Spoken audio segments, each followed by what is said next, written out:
input working again. Whatever it takes. Whatever it takes. So let's just get input working again. So I got the cursor displaying. Not exactly thrilled with how that's implemented, but it's clean from the user's perspective, so 1 sec. So there's my cursor. One thing I realized though is that the cursor shouldn't actually be, it should be a separate feature of the of how this is rendered, and that it doesn't flip the or set the foreground background on a particular thing. It actually records this as to where its location is, and then will be either on or off. But I think I'll come back to that and fix that once I get this figured out, how I'm going to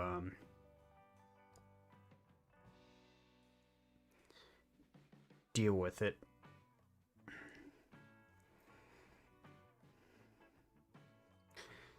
So I think I already added back in the idea that when I'm in here, I can go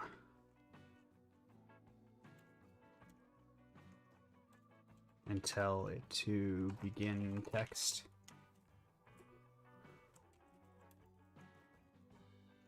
And end text. I know I need a string buffer in my output.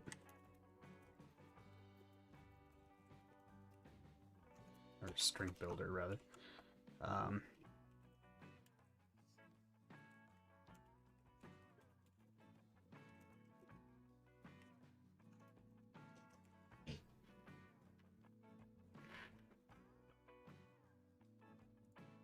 I suppose I could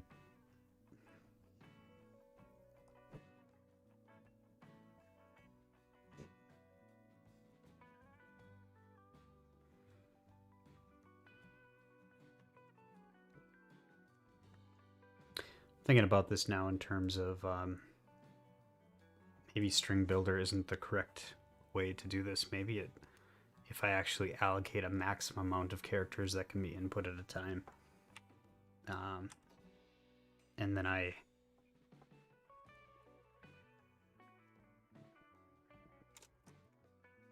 keep track of where I'm at.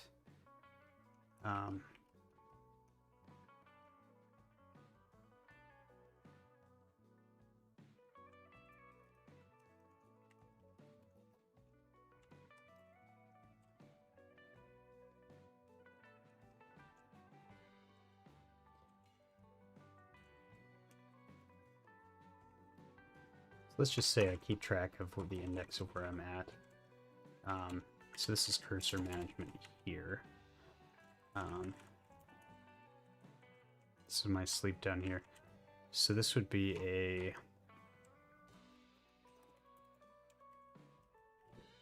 I'm going to do this sleep up front because I really need to give it time to have the begin text to take effect.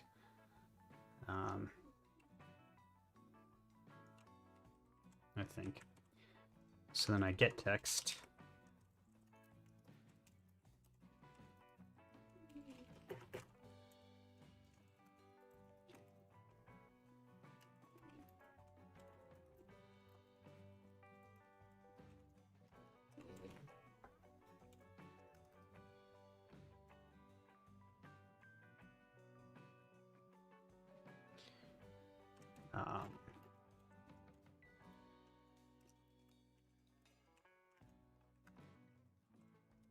So if it equals the new line character, then I break, and I also end.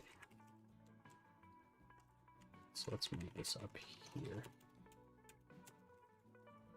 Well, no, actually it would make more sense to put it down here.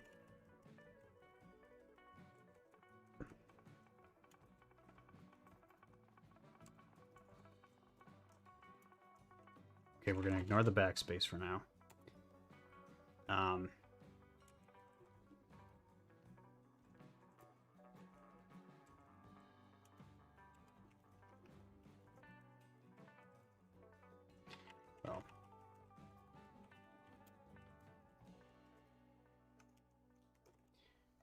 come back to that.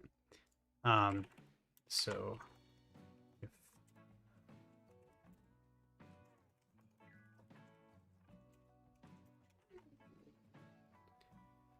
text.append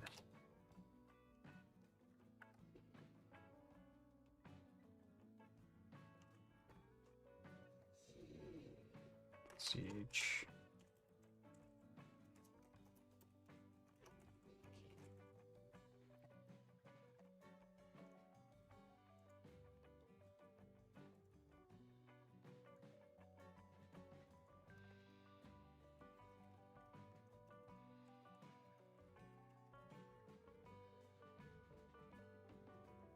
so we don't want to append it. We really want it to be insert.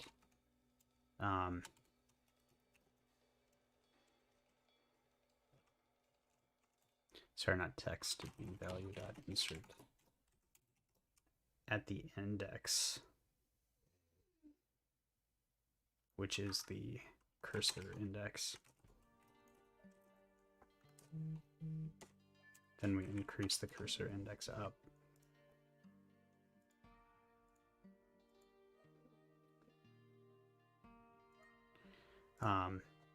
And then we know how to draw this based on how much space and everything we have left. So thinking about it, like we know how many rows there are, columns.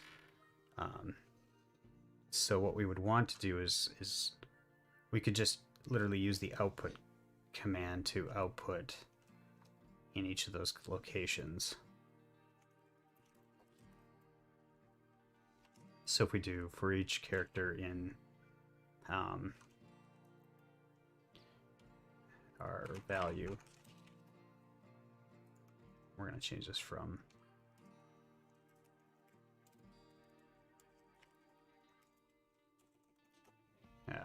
text is fine.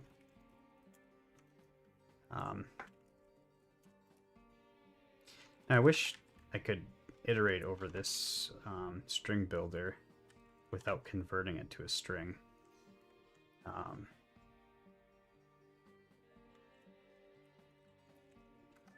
I suppose I could if I actually just made this a, instead of doing it like a string builder, we make it a list of char. It's fairly similar. It operates the exact same way, other than we need to do this going down here.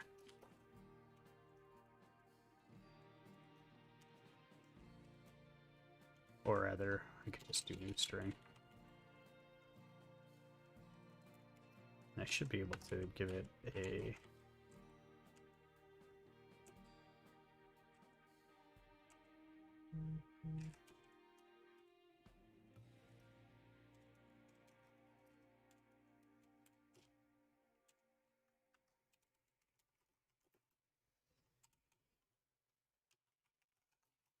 whatever. We'll come back. We'll fix that later.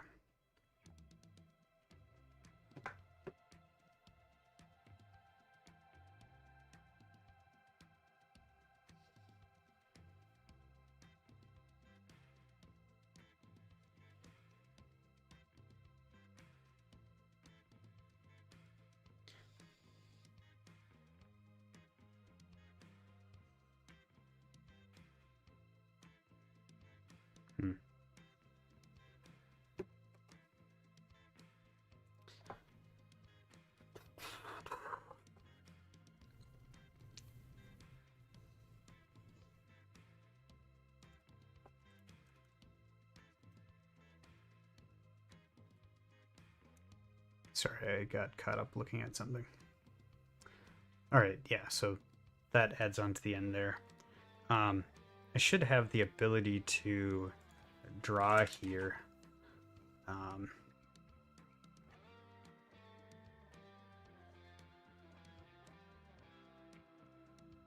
kind of want to make this thread sleep too into something where I can, instead of saying thread sleep, it will suspend only until the next frame releases. Because in theory, you could run through this a few times and have a partial rendering complete based on how I'm structuring this now. I might look into doing that after I finish up getting input working. But so if we take row here as our starting point and call as our starting point and consider these like read only, what I can do, I should be able to do is say var row equals, or sorry,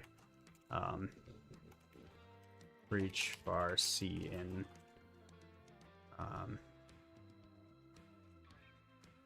value, whatever. I go through and I actually output each of them based on the location. So it's like, take the row and then the column and then C as a string, which kind of stinks that I have to do a toString on that every time. But I don't want it to output the whole string. I want it to output because then it will kind of take over its effect. So I want like an R offset.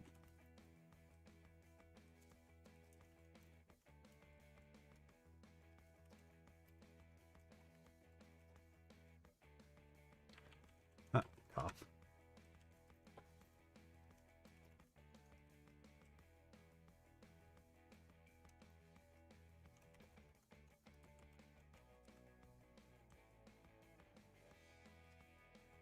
Well, no, I don't want to do that. So I start at where it should be started. Then I go here and I iterate through and say C++ if C is greater than alls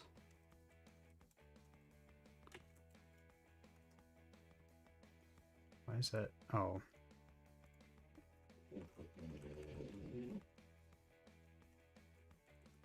C is greater than calls, and I increase the rows.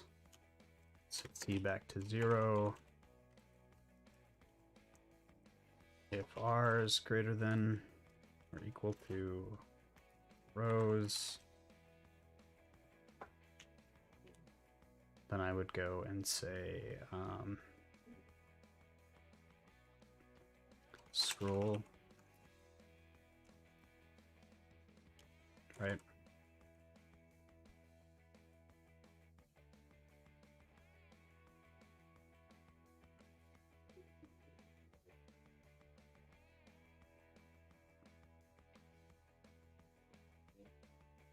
There are places where this is going to fall flat, really flat.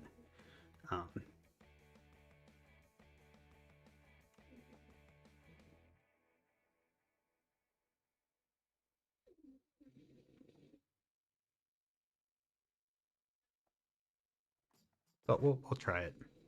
I can redesign this now that it's all compartmentalized anyways. Scroll, which will add a row to it.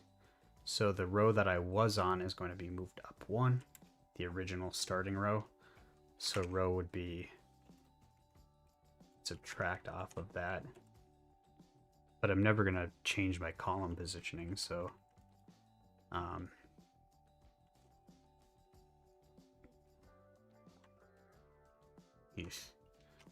well, let's see how this works.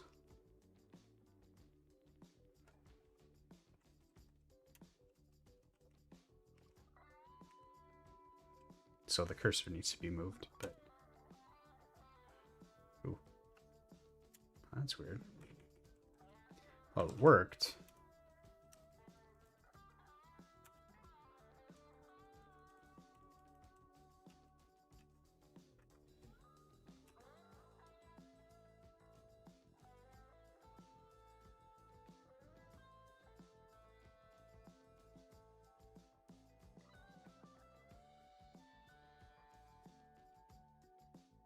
Actually worked fairly well. So this row, cursor's always going to be offset based on whichever eye I'm on, or index within this.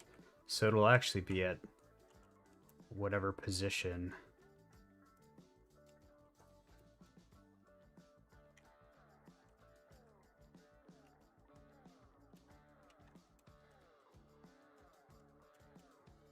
R and C are at, but only if the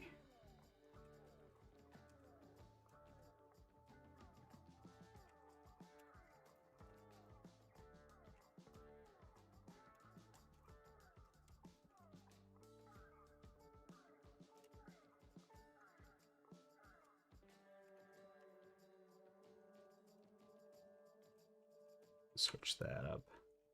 So CH is the value at I.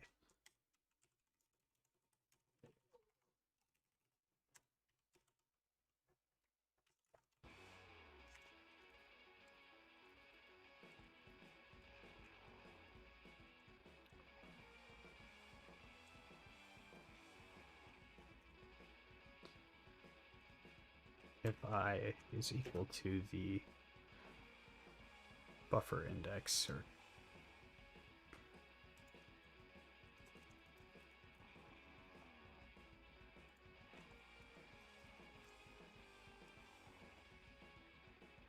then I turn the cursor on.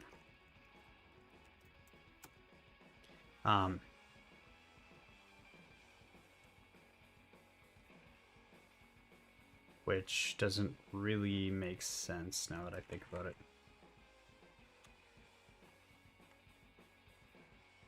Because this will be generally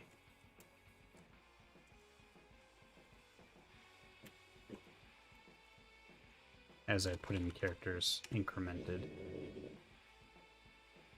Oh, it's already right there, incremented right there. Derp. This is just the rendering. Ah.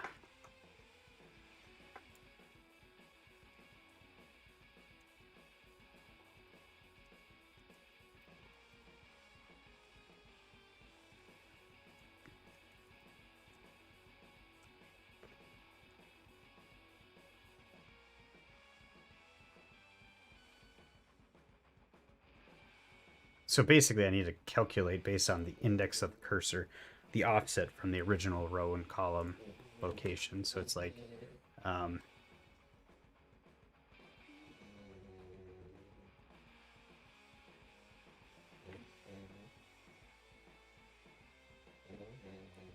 so the additional row amount would be the column.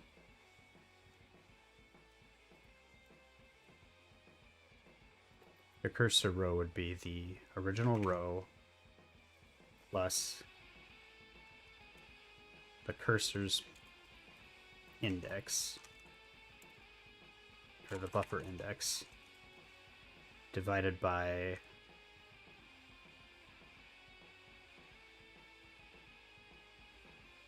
the buffer index plus the original column, which will give me the total number of columns that I'm taking up across all of them.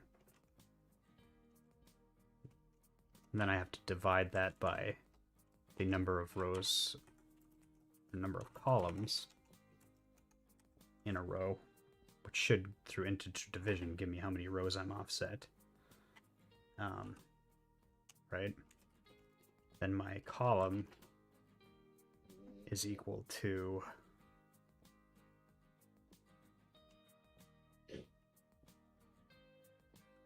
the column I was on, mod. So my index plus column, mod the number of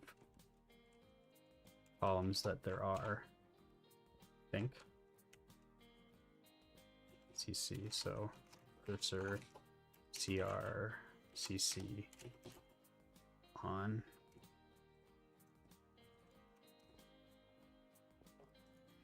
I feel like this doesn't have to be this complex. Hello, game dev. Looped.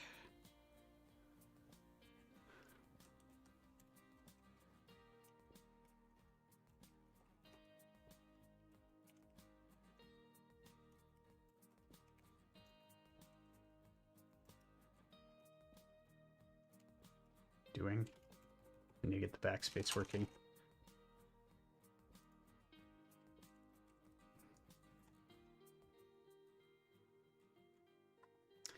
All right.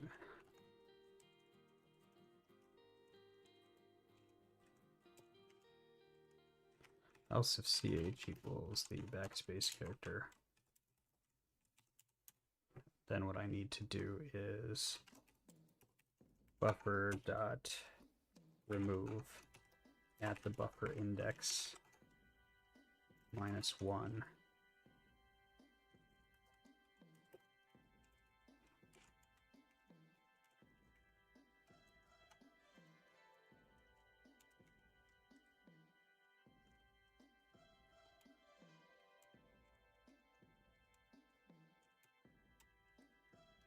Or 1.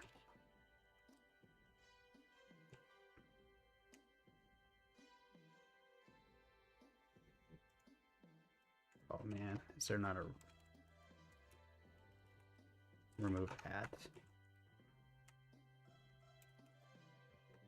Oh, there we go.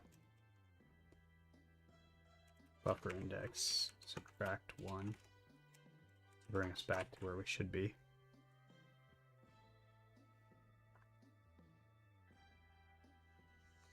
Everything should still work.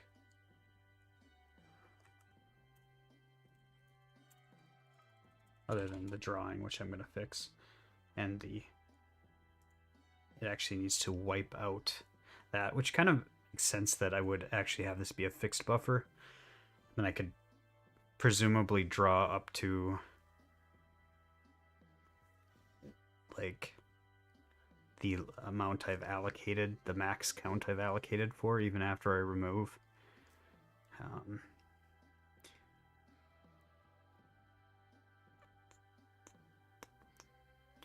But it would be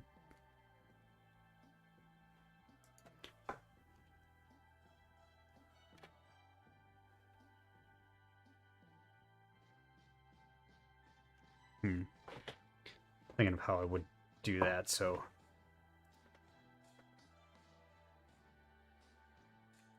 the problem is that when I do the backspace, it's properly removing it, but it's not clearing the display buffer, and I don't want to clear home every time and redraw it every time a character is done. So I want to keep that I've actually gone that far before, and then just remove it. So it's kind of like whenever I do a backspace here, like I want to still add in that space gets stored and put like a empty character at the end. So what I could do is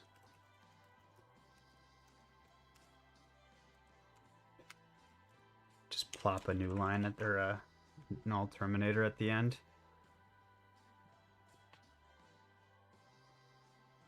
But that returns an item rule I want to add. Let's see how that works.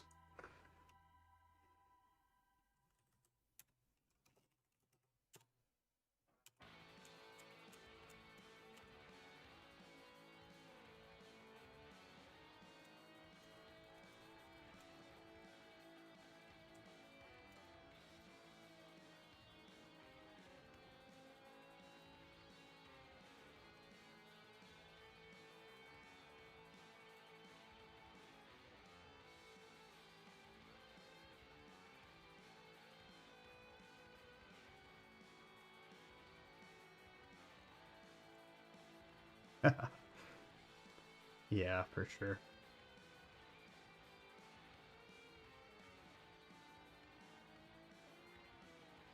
Interesting that that didn't, I don't think that this is working correctly here. I'm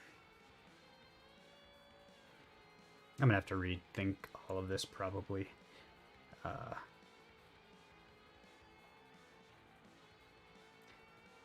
I guess it could be still good. I could switch this back to a string builder again.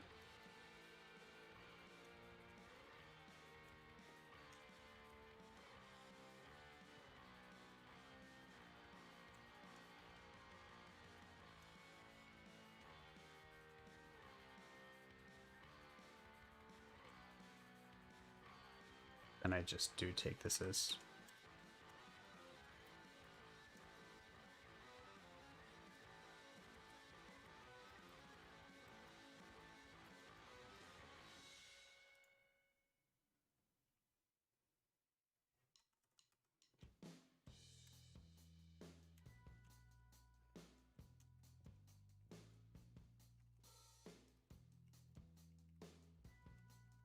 Okay. Oh, you know what I'm not doing? When I change the resolution, which currently happens, I am not updating the size of the buffer for the menu, or for the, well, just the home screen in general. So I originally sized the home screen with this. Oh.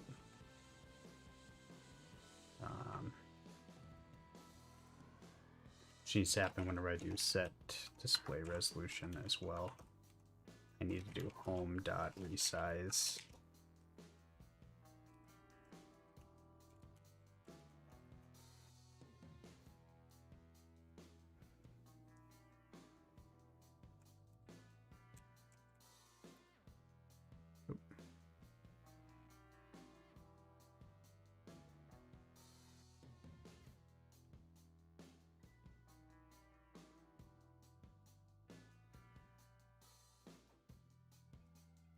Why did that happen?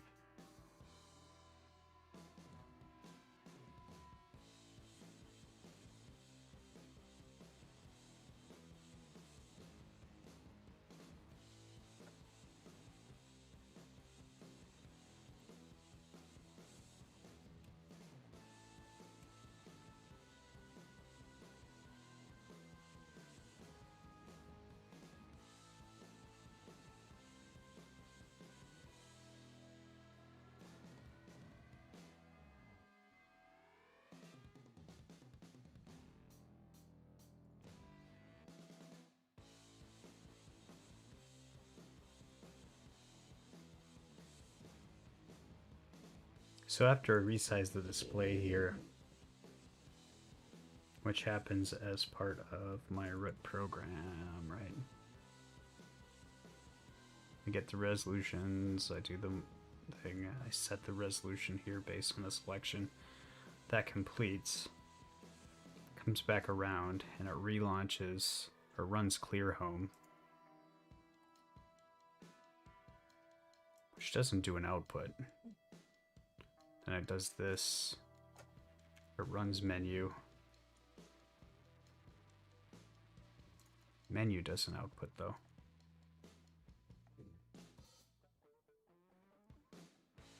Oh, it's because I've actually exceeded the number of, I'm guessing it's because I've exceeded the number of total rows that I can actually use here.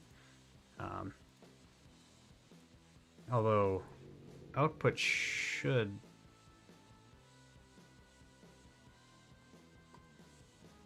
oh, I see.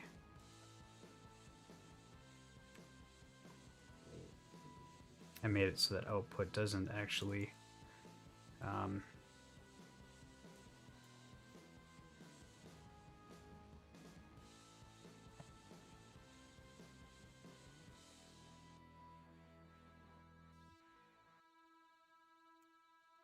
just gonna do that. That should technically work. But I should, on the menu side,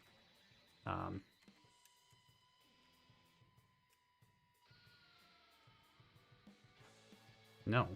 Okay. What the heck am I doing here then?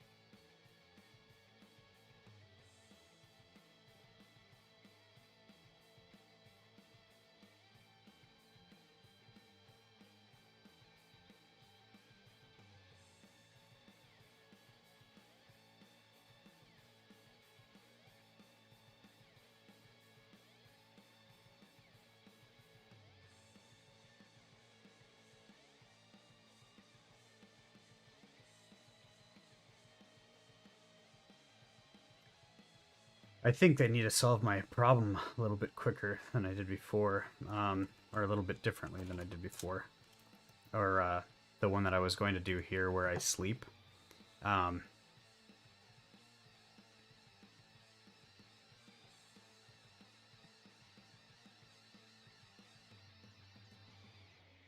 no, this was fine.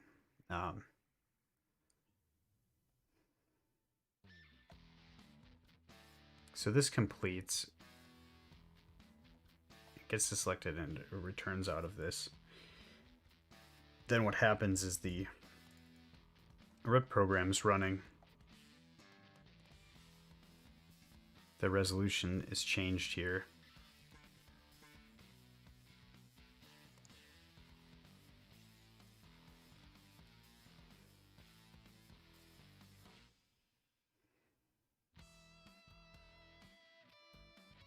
Then what happens is immediately it flips around, starts to draw this out again.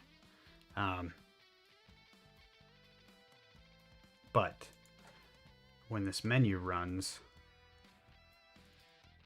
it kicks off this program.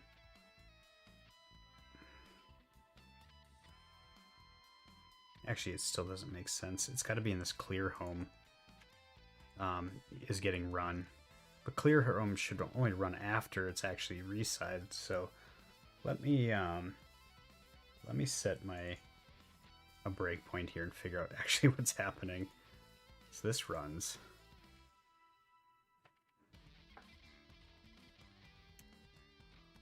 So I'm going to this lower one. I'm going to set it to the display or whatever. That pushes it onto the instruction queue.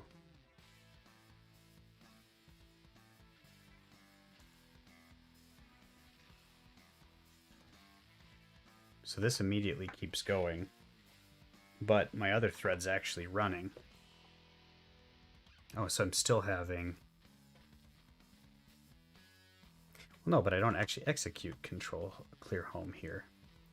So this should be fine.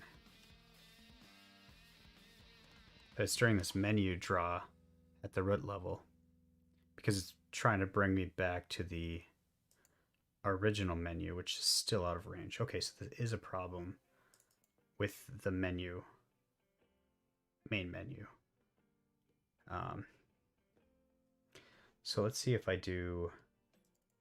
limit it like I do here, and I get the dimensions for the menu.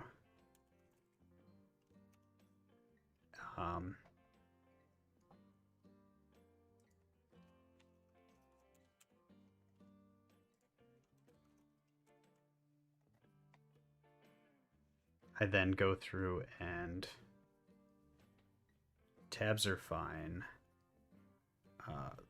These should still work, I believe.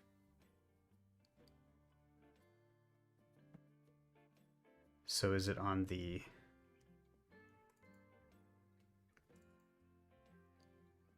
So it's here that it's failing after a display. So let me go ahead and update that and figure out exactly where it's failing.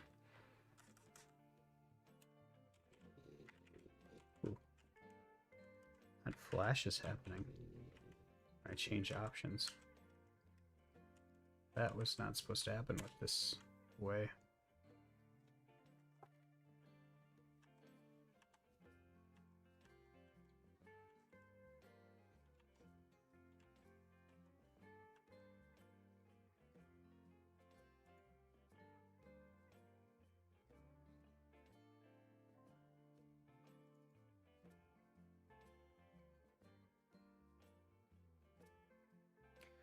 So it would create a new menu here.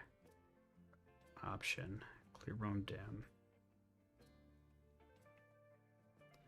Tabs should be fine. Rows are starting already outside of the maximum number of rows. I believe that's what's happening, right?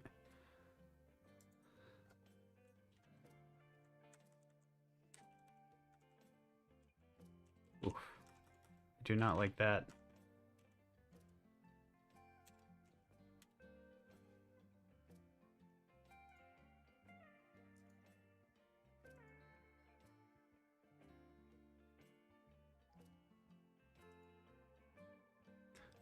So it's actually my column going outside of the bounds.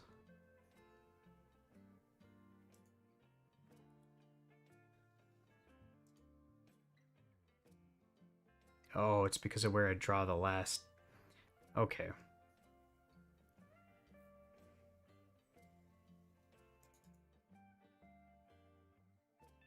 Okay, I think I've got it now. If I were to, instead of doing it like this, if I were to actually draw these individually, what's happening is that when the last column tab is getting drawn, which is the sys tab, it goes off the screen by one. But I believe it's starting...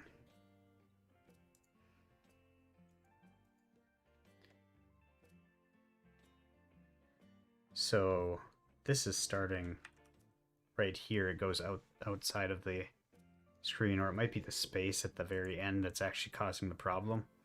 Because I'm not saying I'm putting this space here. If I turn this space off, I bet it works just fine. If I take it and add it to the name here.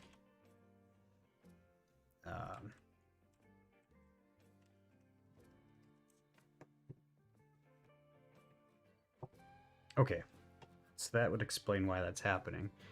The question is do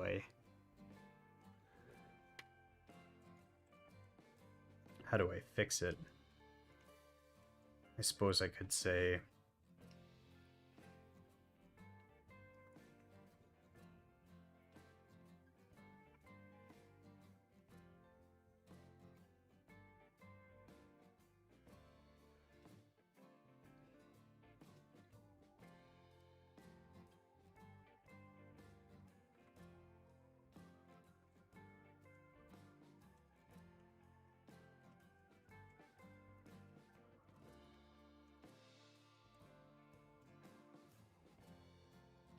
this is the naive way to fix it, but I will prove anyways that it's fixed. I still need to get it so that when these things go off screen,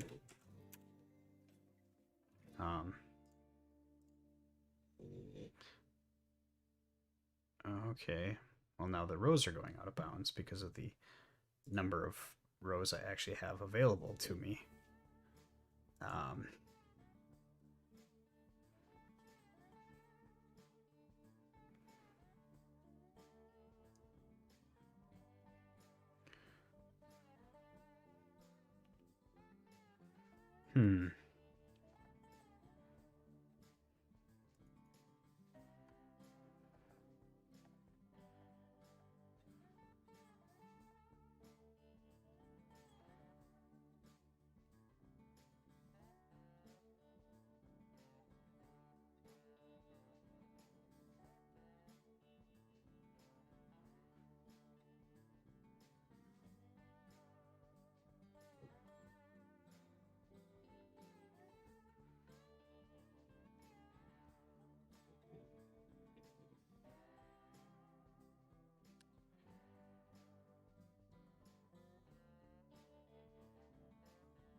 I have rows figured out here.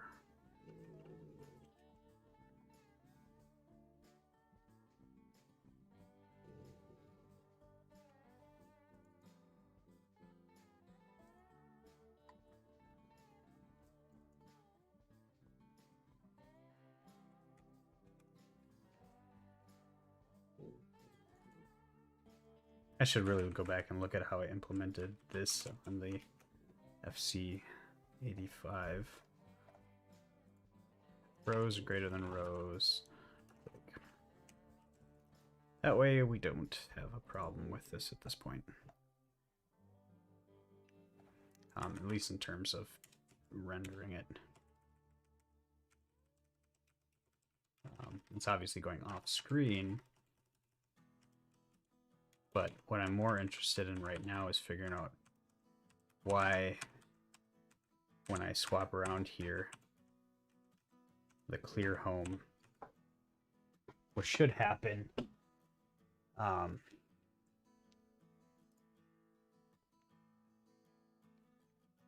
so clear home happens here, and then this runs. Oh, you know, I suppose, like I said, it happens kind of in between a frame. So really, I shouldn't be clearing home.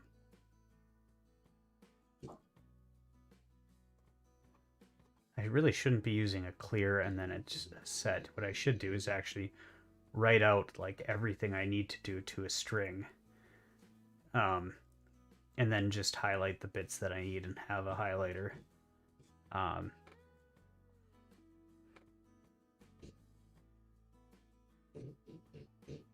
Or an inverter, rather, for a range.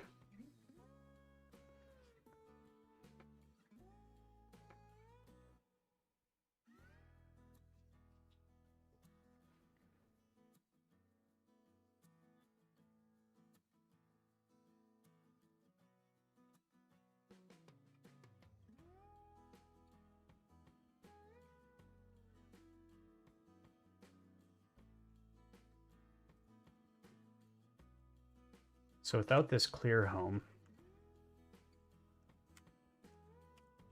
what happens is that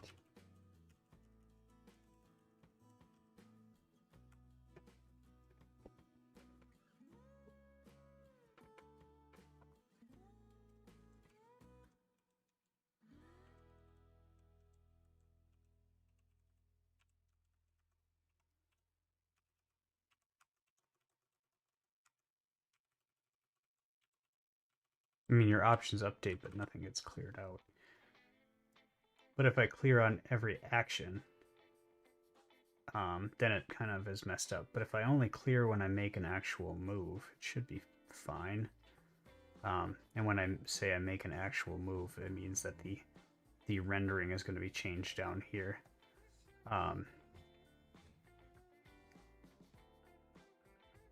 And that would happen when I do any of these actions here.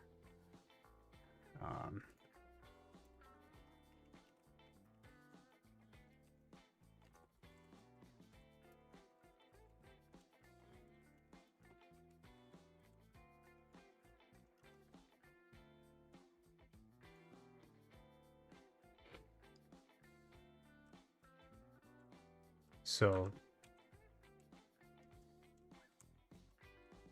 that still doesn't quite look right.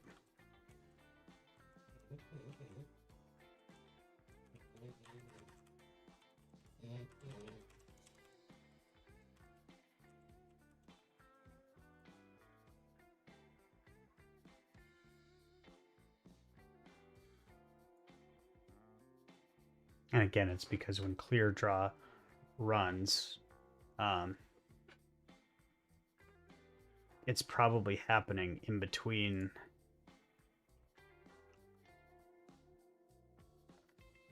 frames. And that's probably because of how long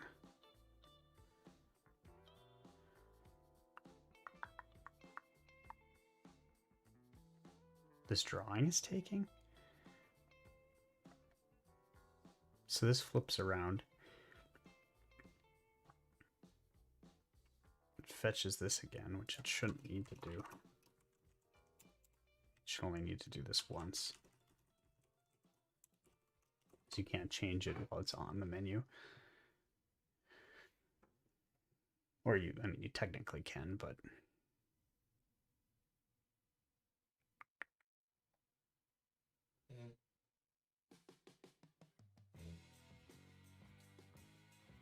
So this is where it's doing the drawing.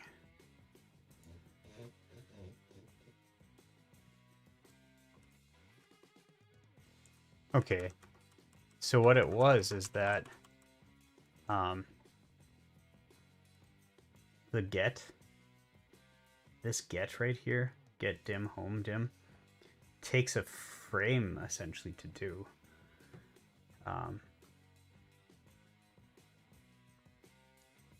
And the reason would be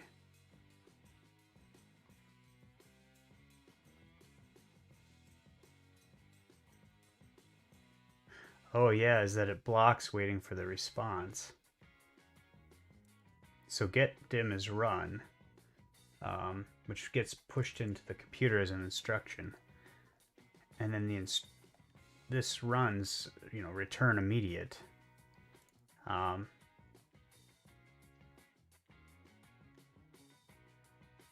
Which then ends the active program's request that's sitting there waiting for it to actually come back.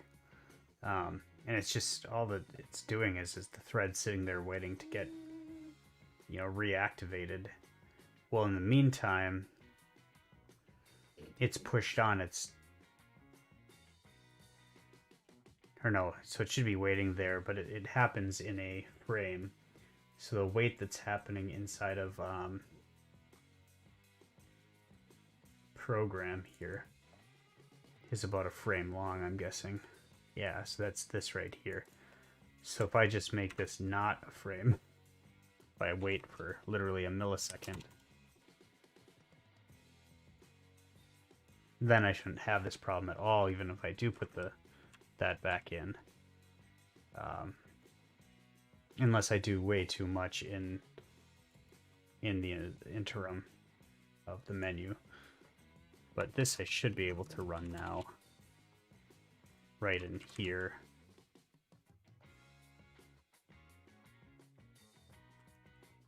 Not that I want to.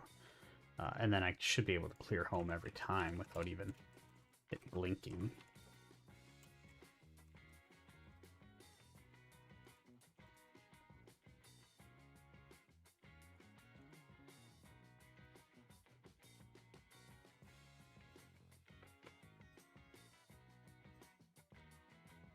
No, it still does it. Huh.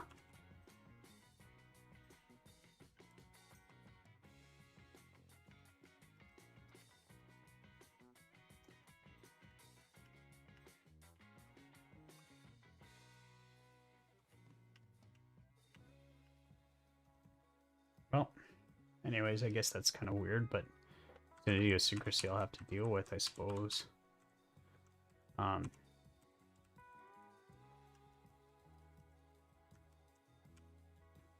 And I guess that's the problem with multi-threading.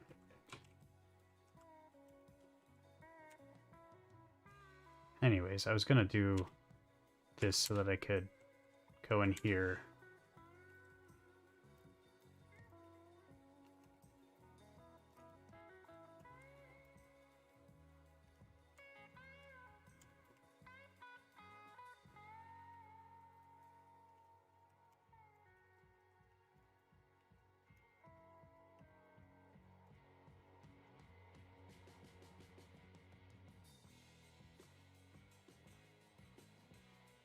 Ooh, why did that happen? Row is -1.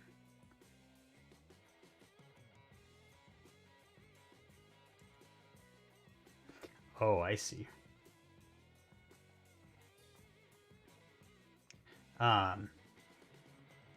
So I scrolled enough where the actual output went out the top. Or where my row got to be too high. In which case I would have to do something like this.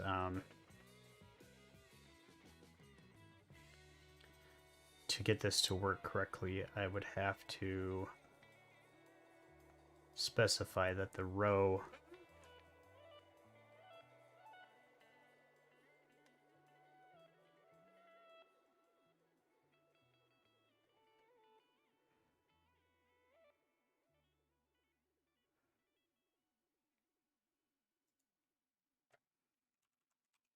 I don't even know why I'm doing that.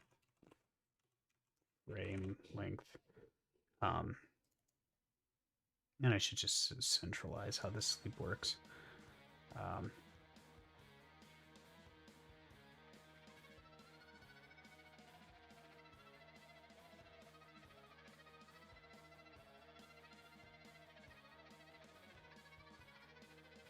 Come to think of it, I wonder if people in your Python program you shouldn't have to do the thread sleeping. I wonder what happens if I put a loop in, infinite loop into, or an endless loop without a thread sleep in the Python program.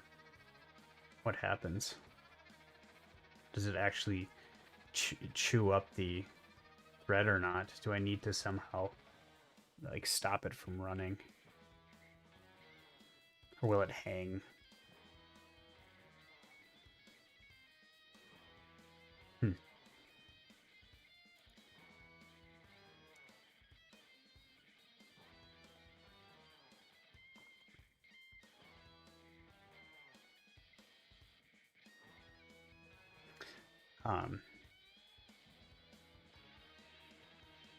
Okay, anyways, so I was on input. The problem here is that the row is gone negative. And so what I would have to do is basically like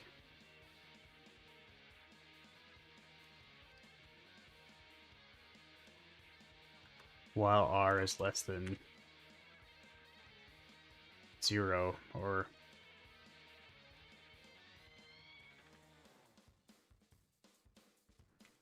sorry, if r is greater than 0 or equal to 0, then output. Otherwise, just run the continuation. This way, if I do this, go to new. Oh. What happened there?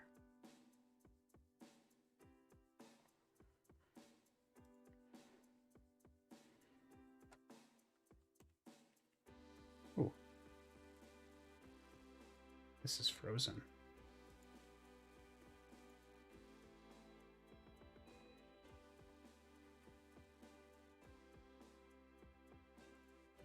Is that because I switched this to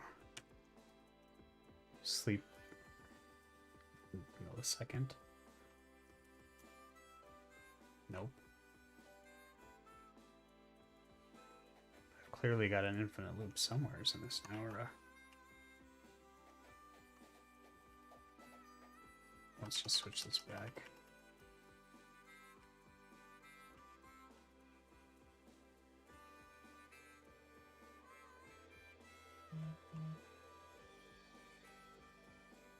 Okay. So that works, but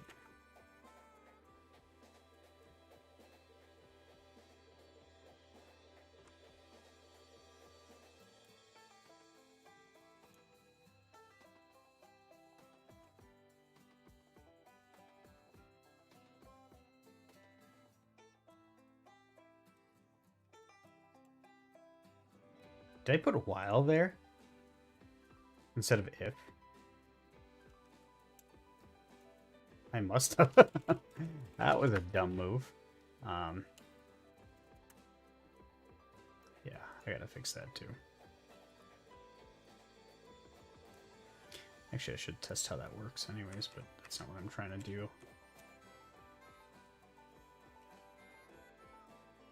So I should be able to just go on infinitely.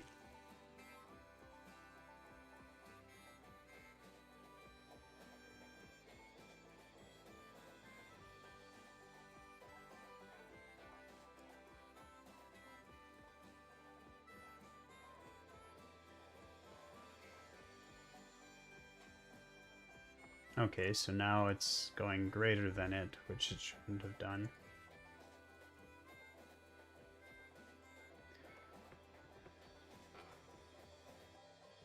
So if the rows are greater than or equal to the total number of rows,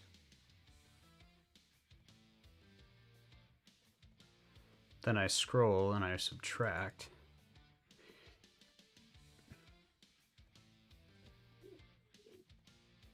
But why did that fail?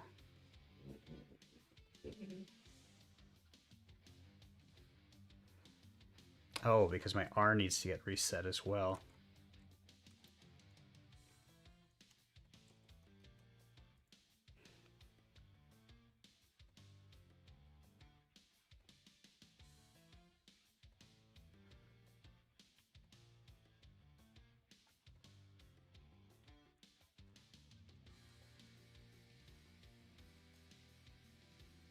Now I should be able to do this indefinitely.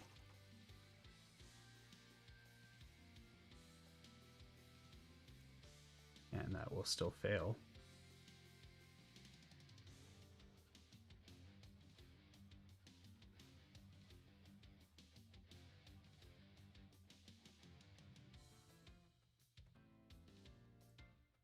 I wonder why that single tick is getting put there.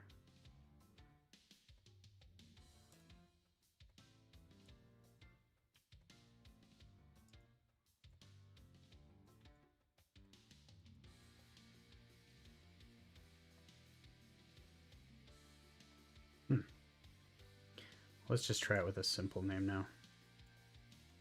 Test that that works.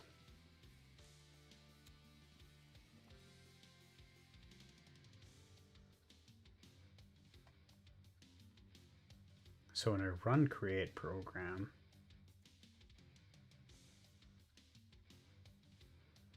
oh, I'm back to these issues again. I have to flush the last key pressed when we come into a menu or a get key.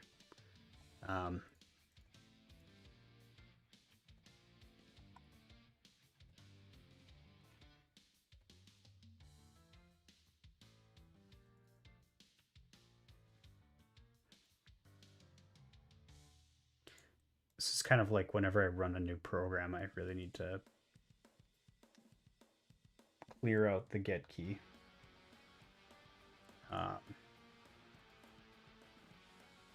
And everything.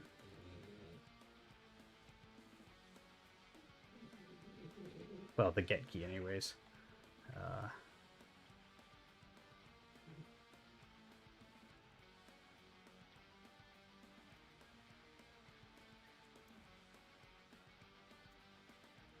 So anytime I execute a program,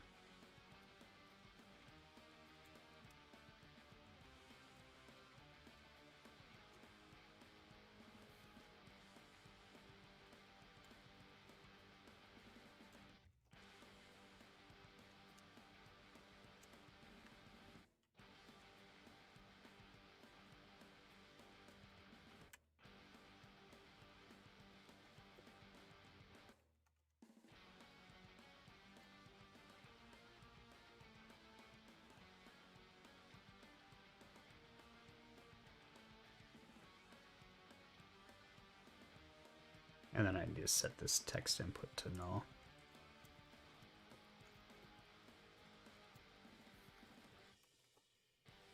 That should solve that problem. Let me try it again.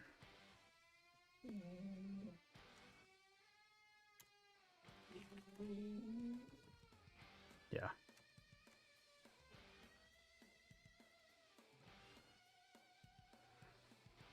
But I should also do it whenever I leave the confines of a program. So whenever I exit one,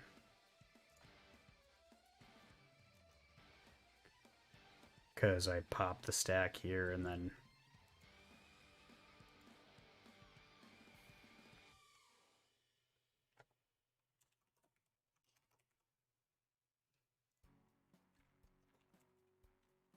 so anytime before, or rather after I pop,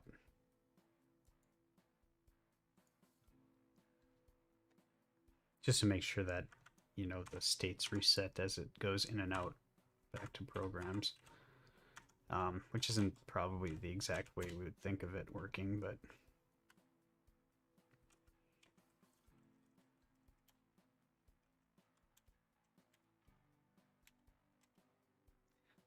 so I want to really quick write a program that just displays a bunch of numbers in Python. I'll just go in and modify it. I just want to see what happens with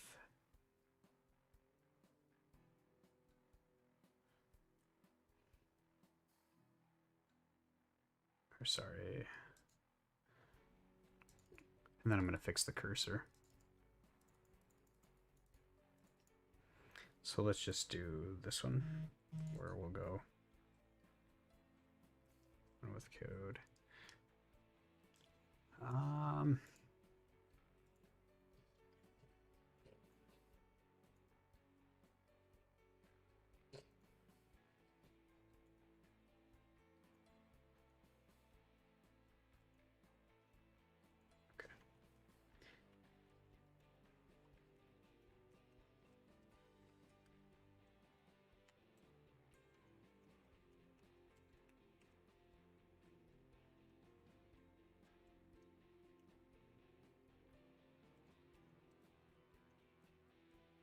Okay, so let's see how that runs.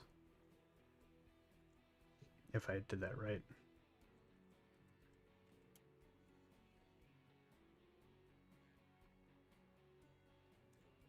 Hello.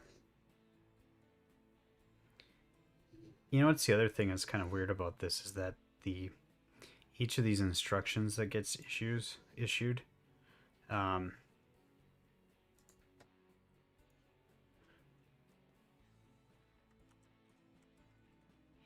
should run one at a time, get rendered before the next one does.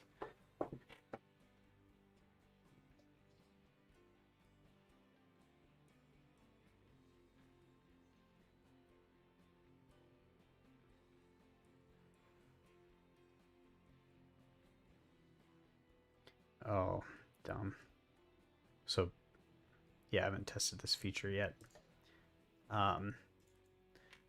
But it's really like the minimum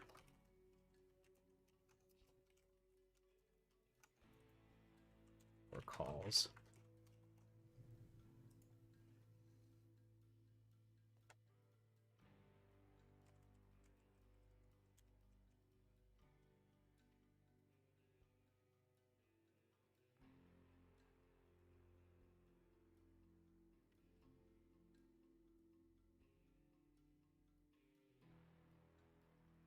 How did that happen?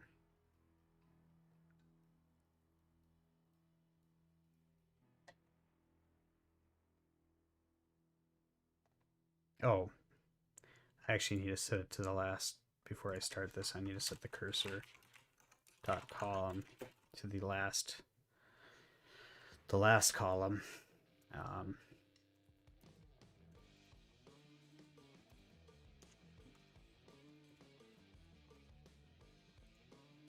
That's good. I'm testing this out.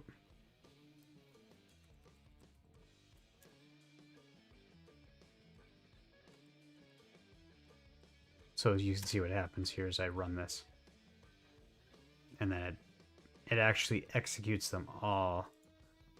But it doesn't actually like go the next frame like it should.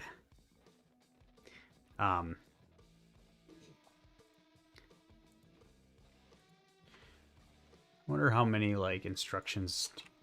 3.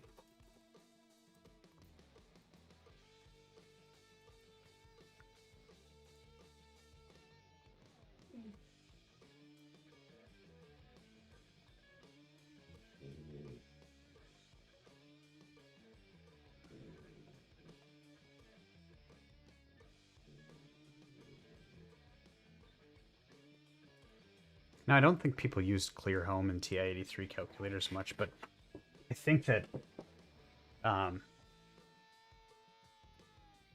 the instruction limit should be set here.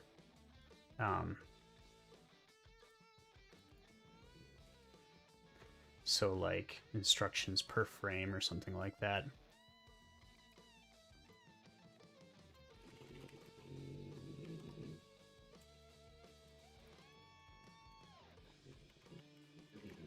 And we'll just say it's, I don't know, 10. Or, well, let's just go 1 for now and see what happens. So this would be, or I don't know, maybe 3.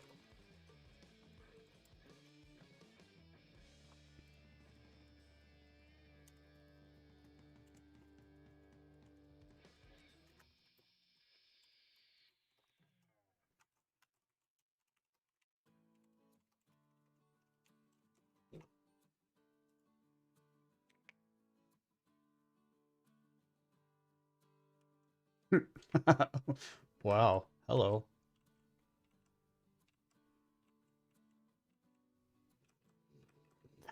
What the heck?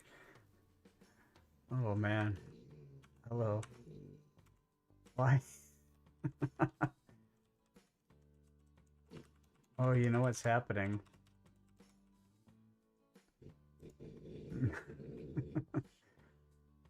Oh boy.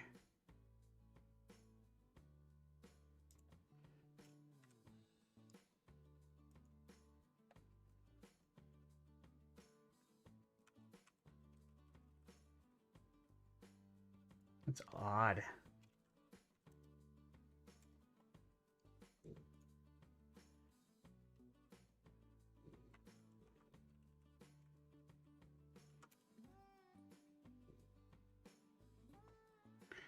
I mean, that's kind of what you'd want to see. Oh, this is not drawing correctly.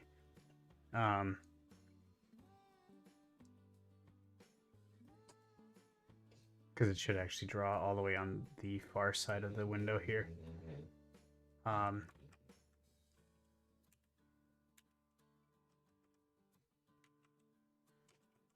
gotta think about why would that work like that. So on a menu, for instance, like you can do one. Each tick should interpret the next instruction. And so if you have like one instruction, it should just operate very slowly. But if we're on like the main menu, for instance,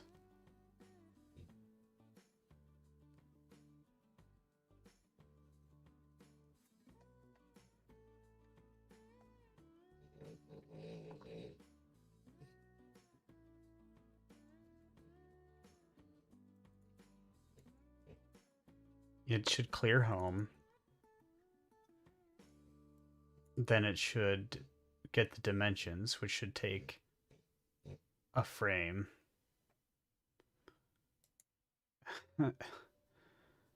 Why would that?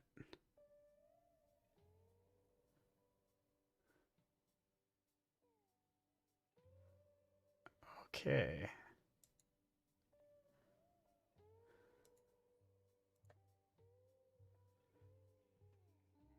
So it never even gets here. So it has to be stuck in the root program somewheres.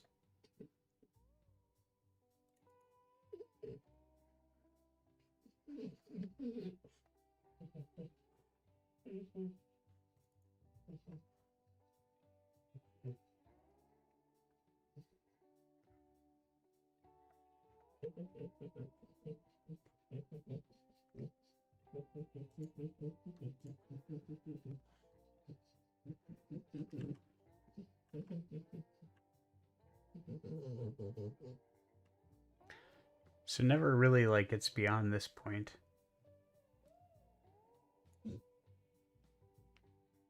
Which is a blocking request.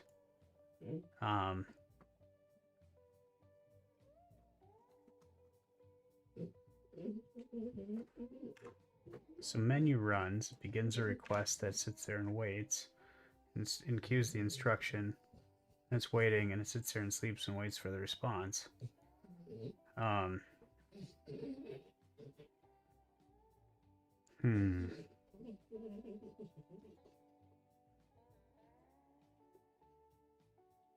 it returns a response. The enqueued instruction is to, with menu, is to do menu, which takes the computer and starts up the menu.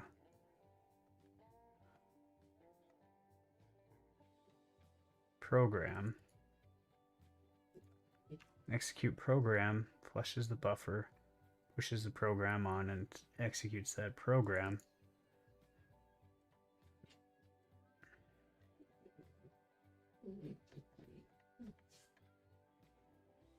Execute starts up a new thread to run this under.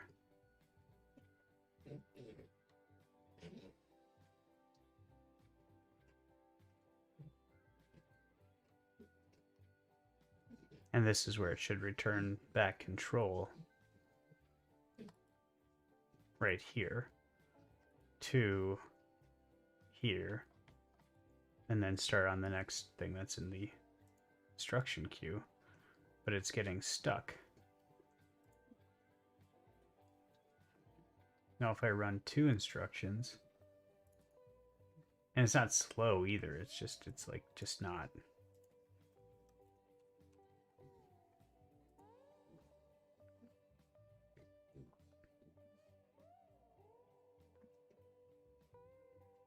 And man, is it messed up.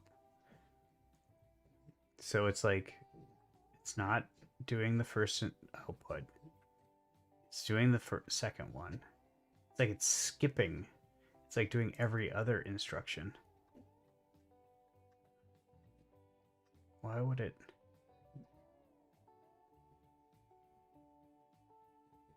Oh, I know why. Derp.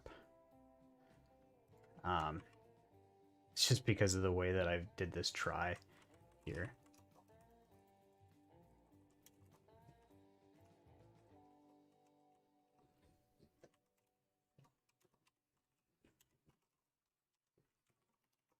Don't loop again. Yeah, so now it's just excessively slow. But that's not necessarily a bad thing.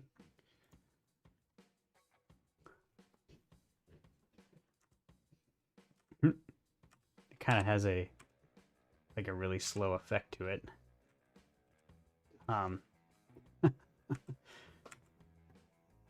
Wow. And that's just because of the way that I'm being careless in the way that it's actually drawing.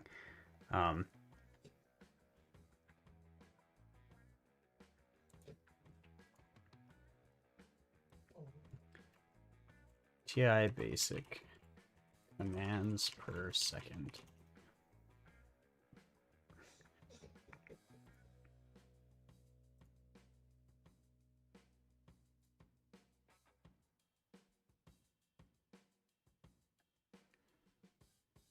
I'm sure it's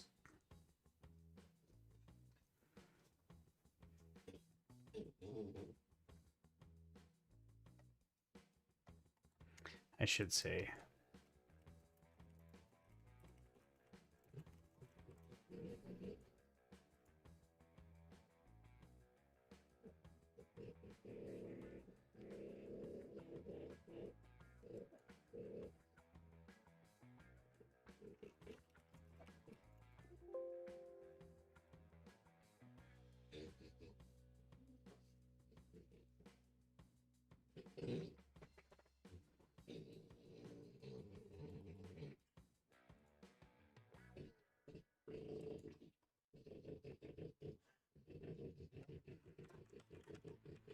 I mean, technically this works.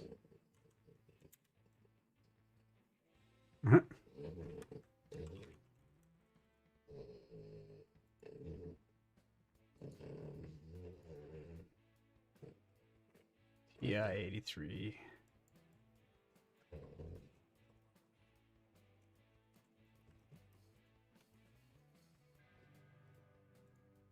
Code timings.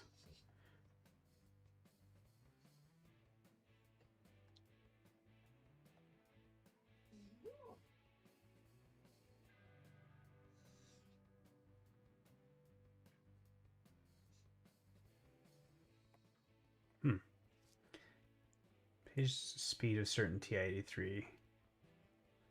Blah, blah, blah. Testing format.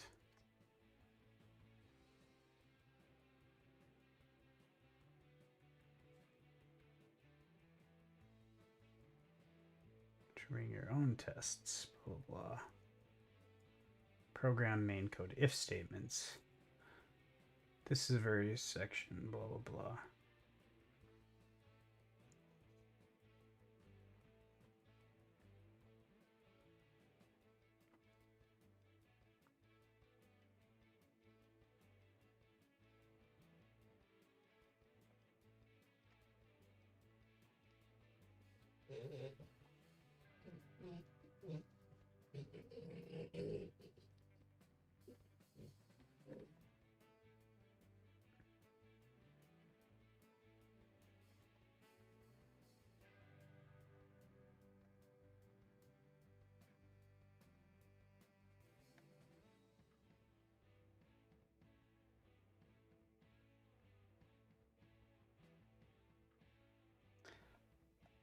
I just wondered how, what's the actual speed here, or is it just comparison timing?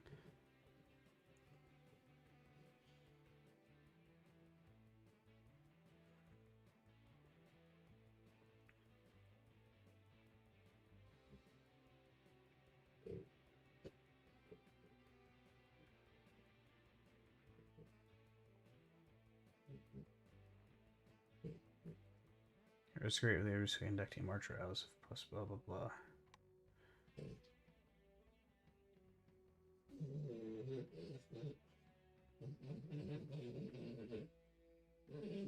Depending on how close the start and end loop are to a clock tick, the number of seconds may be off by a second in either direction. I see.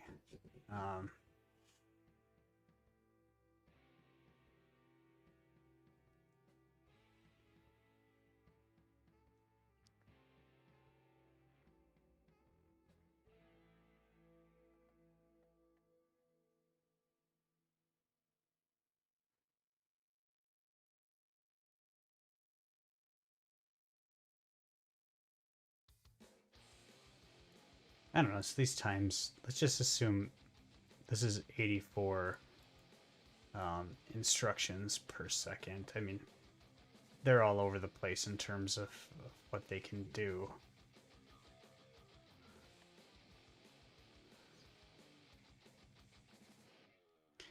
But if we add 110 or 100, so that would be a total of 10 per second that I could do of these. Now this is per frame that I have here, which there's 60 frames. So what I'm really saying here is that there's 60 instructions that you can do per second. This would be 600 instructions. Now the instructions aren't really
Now this is a timing if I do,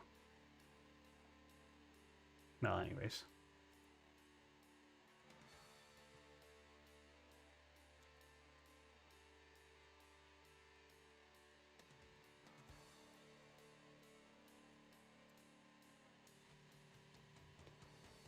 Let me fix that quick. Because that shouldn't be a string that's coming through from Python if I put the number in. I don't think anyways. So display shouldn't operate that way. And it was going to the correct into here. So my cursor column should equal my number of columns minus 1. Oh, I see what I was doing. Ha. This just needs to be like this then.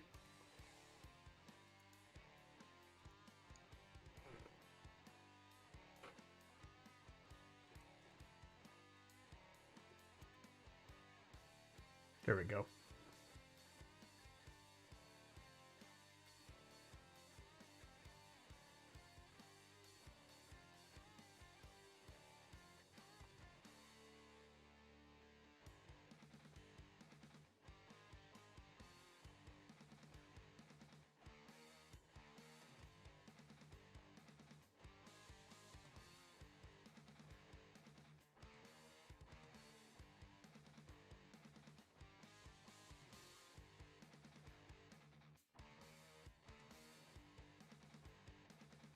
That's not too bad.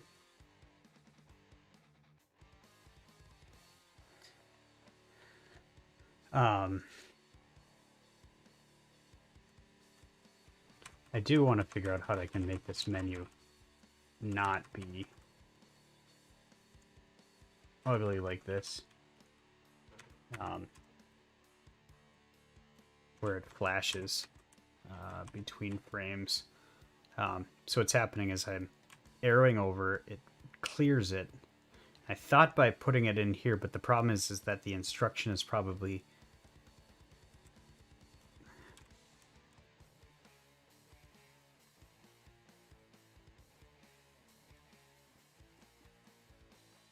and it's worse the more I do this.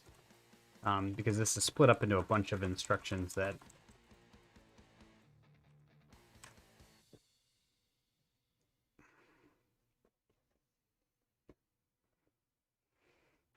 now, one of the things that they suggested to do was to actually split up or use the output function in the idea that I could just output the entire display string at one time by knowing how many rows and columns I need to adjust for. The highlighting thing doesn't really work that way. But maybe that's fine. So what that would look like is that I would, in the menu,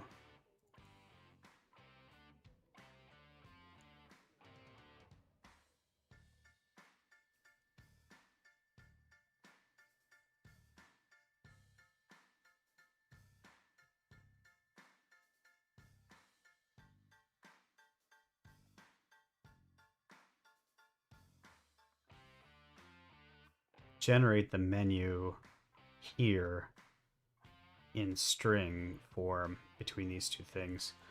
Let's try this once. Not do a clear home every time.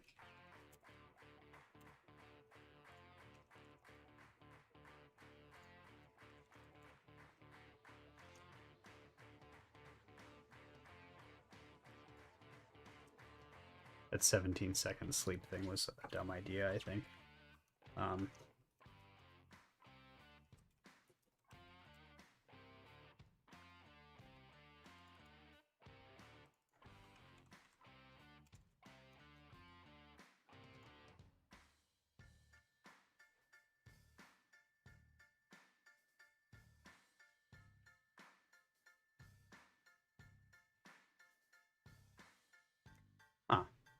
You know, it's kind of weird.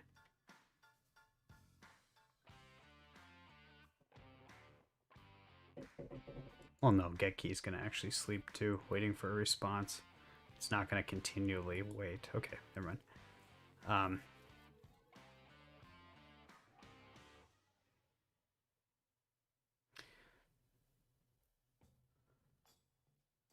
So this is taking the thing and converting it to tabs. The drawing of it is actually selected tab. Let's go to the menu. Grab this over, or not the menu. Oh, I know that here.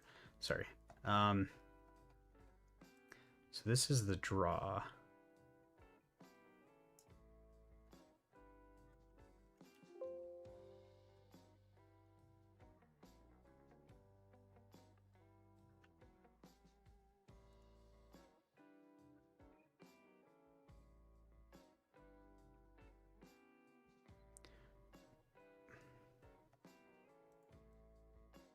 Sorry, I'm not sure what that's telling me. Parameters, return a by not type, tabs, tab, selected tab. Yes. No, I need to know the selected tab down here.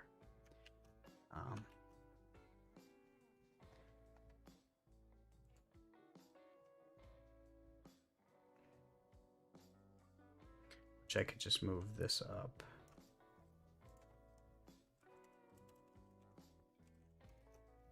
And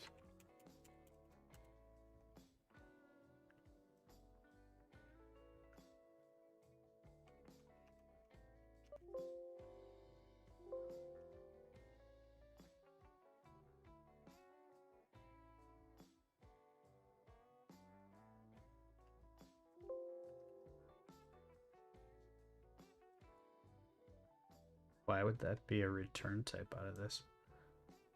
I'm not creating anything other than row.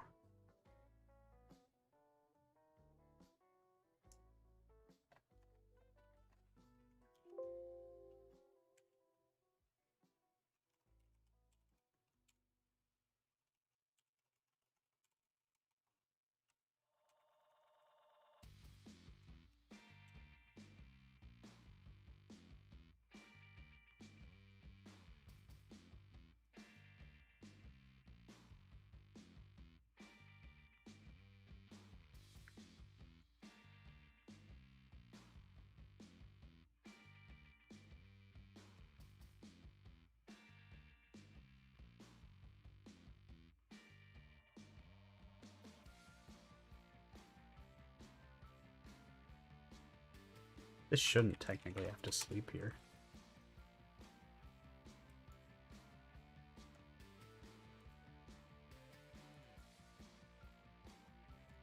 Oh, I see what's going on.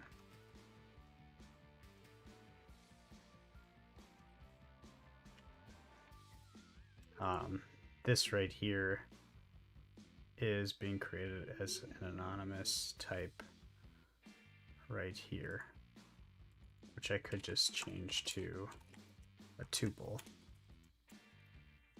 if I wanted to get this right.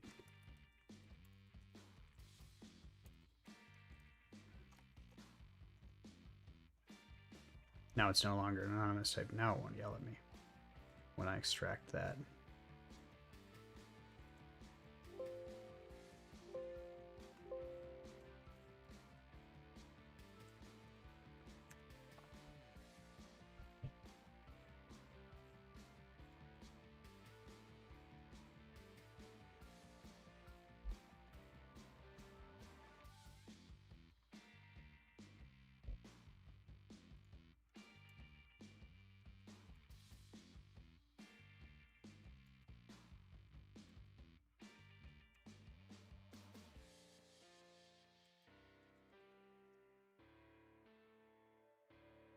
Okay, sure. And I might need to change that later. And really, this should keep going until the key actually matters. Would cause a state update. Said this shouldn't actually have to be asleep.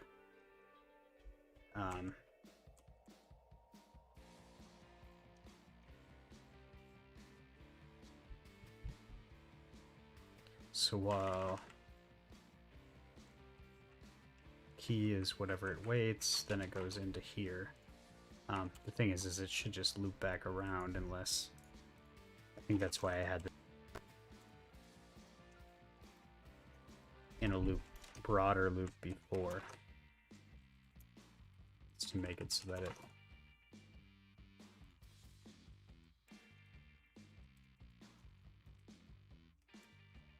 So it's like forever do this until they enter a key.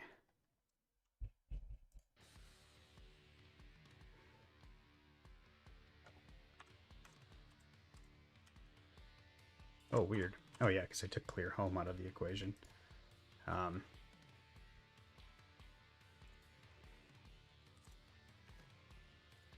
Which if I put back here,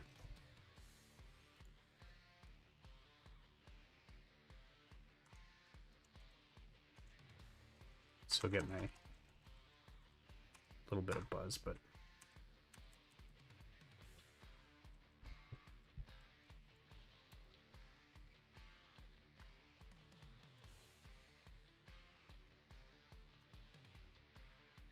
oh, that was weird.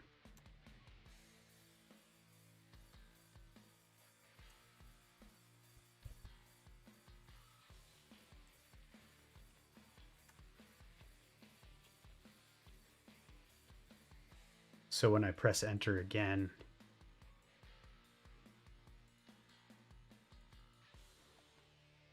I need to have this also flush input, probably.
So depending on how fast I press that enter button,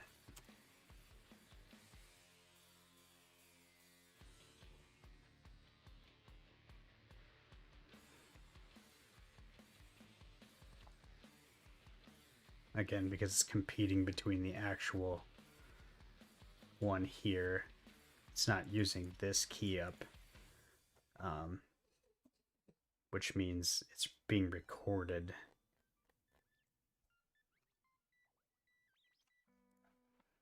Well, I could say we just, if the,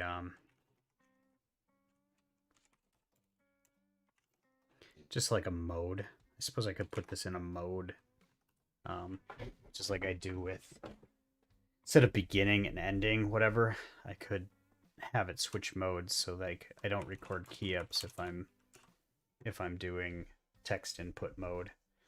But then I think I need to have, this is annoying.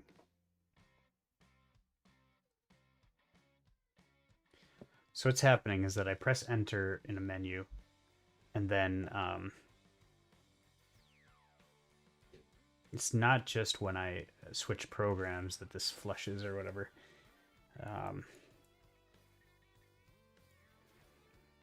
So I'm going to get rid of this because it's clearly not just that.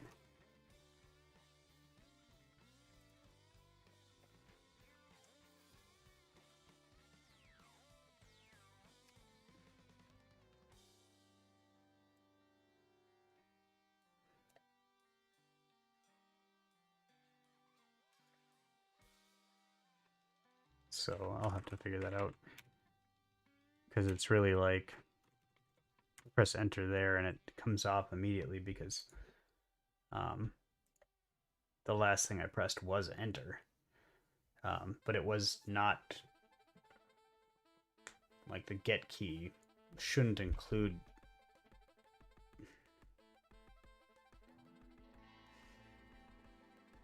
I think I'm going to change the nature of get key to not return the last key that was pressed since the last time get key was run.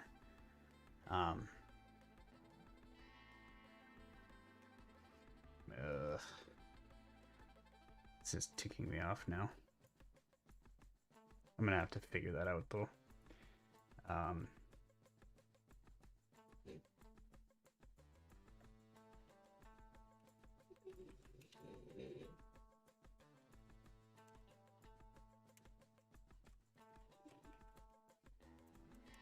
I have to figure out how to get this to actually exit while it's running. Too much work now. I thought I was getting close to done with this thing. Then I decided to refactor everything and I'm running into the old problems.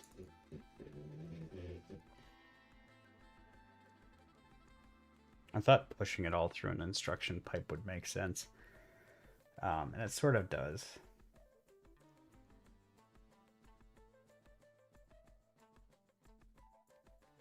Or, yeah.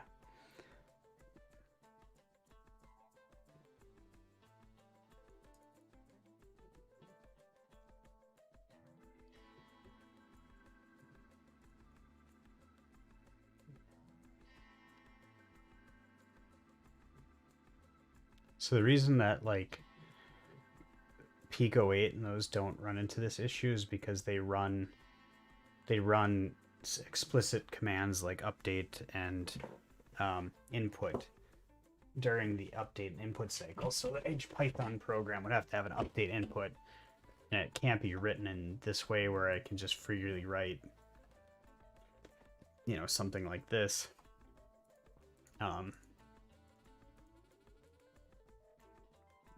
And actually write it as a sequential program. I'd have to have hooks into it, which solves some major problems.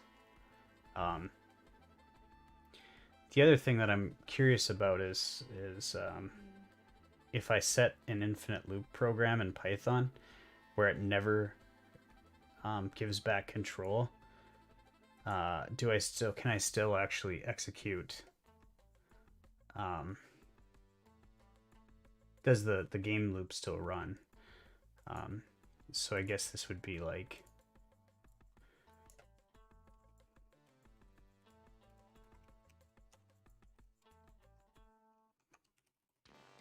Oops. I think that's how it is, right? Python? Or does it get hung up on? Oh. Unbound name exception. Must be a lowercase pass? Did I forget a...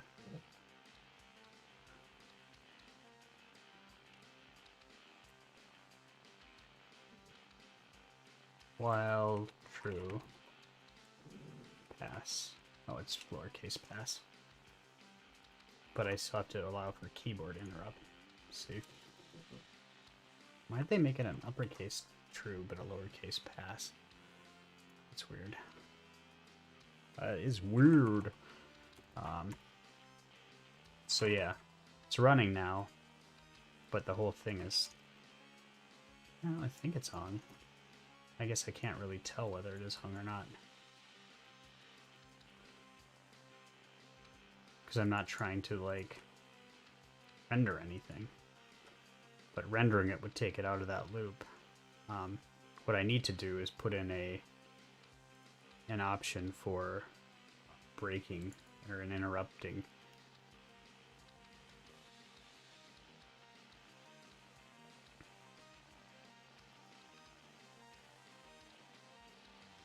So in here, I could say during the update cycle, well, I guess if I just set a breakpoint, I'll know whether it's actually making it through or not. So this isn't an infinite loop in Python, but yeah, it's still drawing. So it's making it through.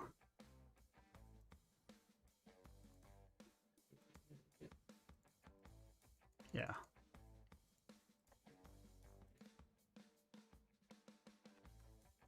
But I do need it, like the idea of, well, if the user types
what I would do then is say if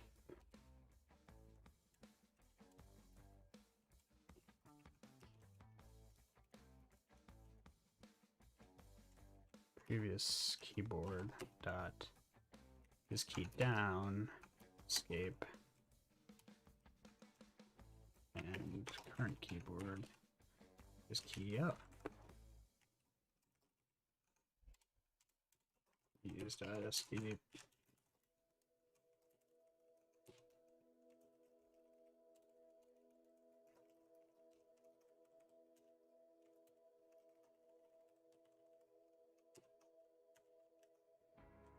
And what this is going to be, it's going to be an instruction, another instruction here.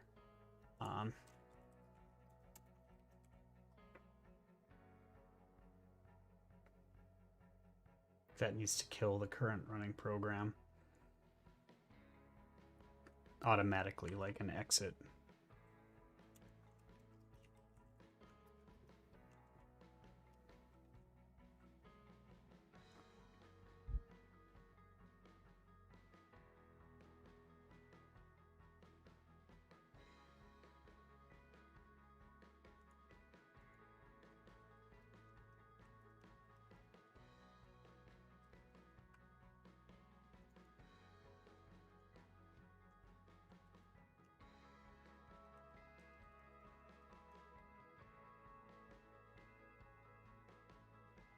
I renamed this from return to exit program.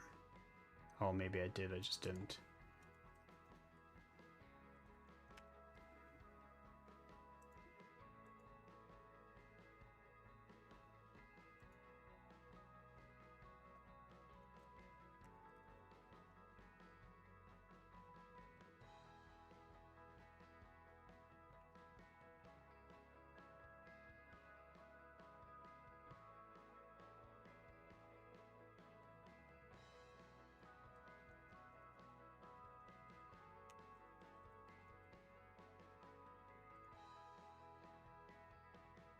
This could cause cascading failures, though.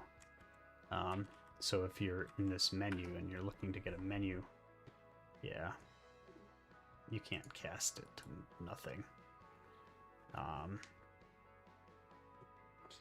So it's almost like you need a root thing that knows it's never gonna need anything.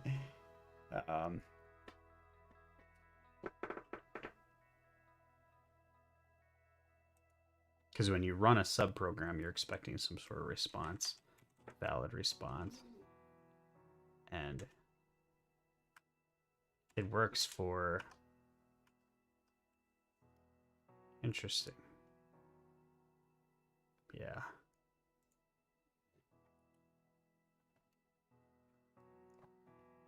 It's almost like it needs to reboot the entire system if you do an exit or a break.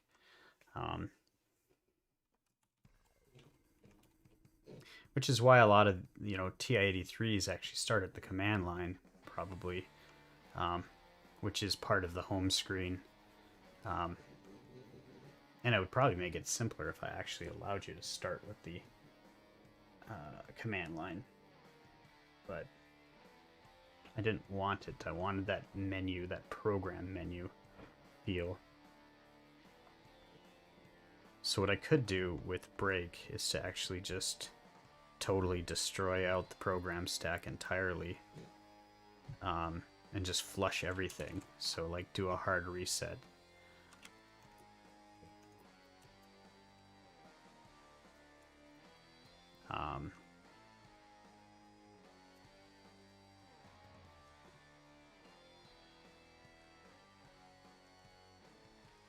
So if that's doing anything, I'll make it so that this is safe.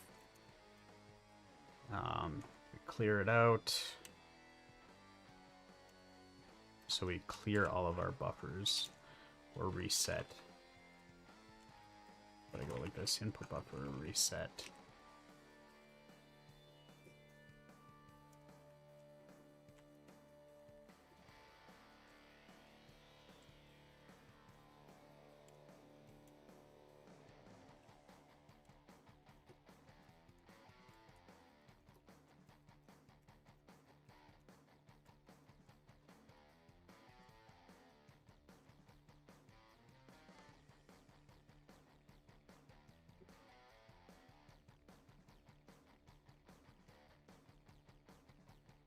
Okay, first I'll clear that out. Then I'll run a reset. Instruction. Clear. Input buffer reset.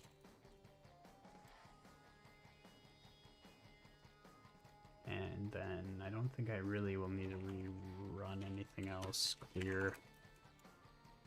Graphics. Clear. Draw. Or no. Let's just leave those. Then we will run boot again.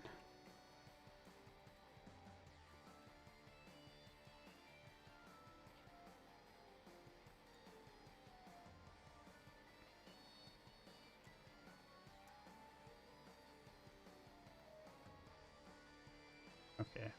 So if you did get stuck, it would bring you back to...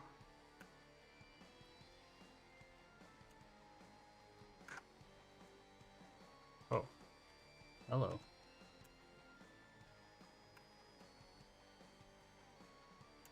Why does that do that? Just...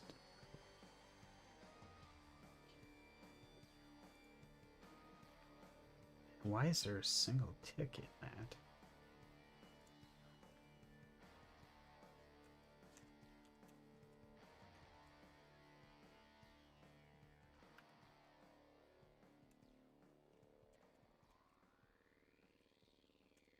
Okay, so that's where it's coming in. The new lines, or the 0 characters, are actually getting interpreted, which is annoying. Oy, this is a lot harder than it looks.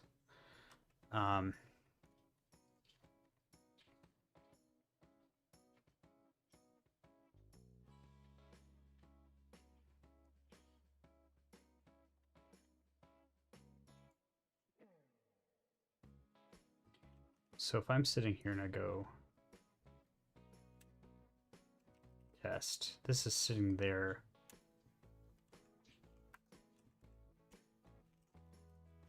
When I hit escape,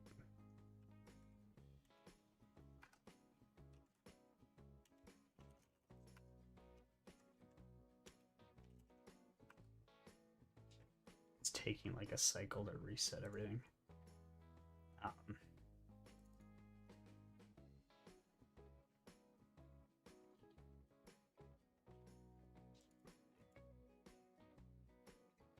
Because it's still doing this loop.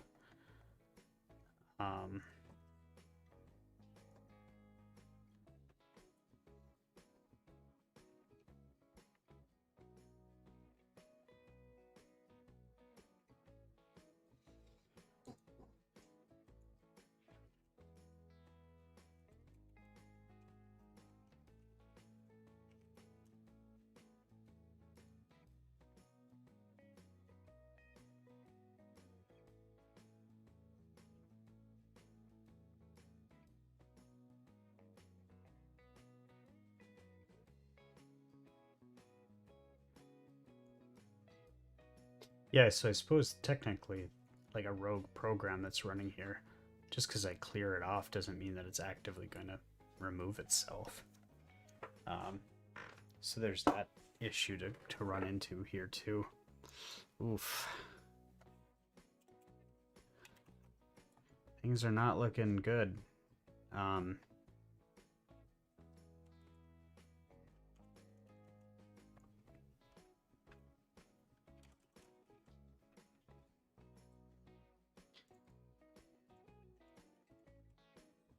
think this is needed, but I don't think I can do it the way I'm expecting it to.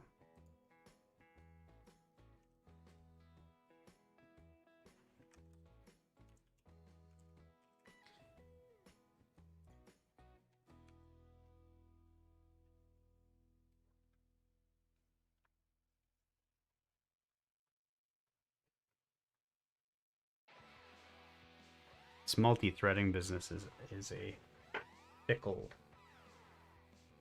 situation to be in. Because really what I'm doing is I'm saying, run some instructions here, run other instructions in the thread. The thread could actually spit off a bunch of instructions and then not even wait for them to be completed. I suppose I could make every single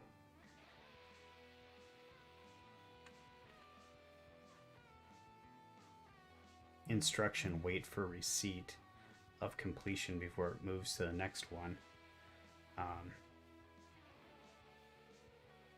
But still, I'm going to run into situations where, you know, frame by frame, things are going to be hosed.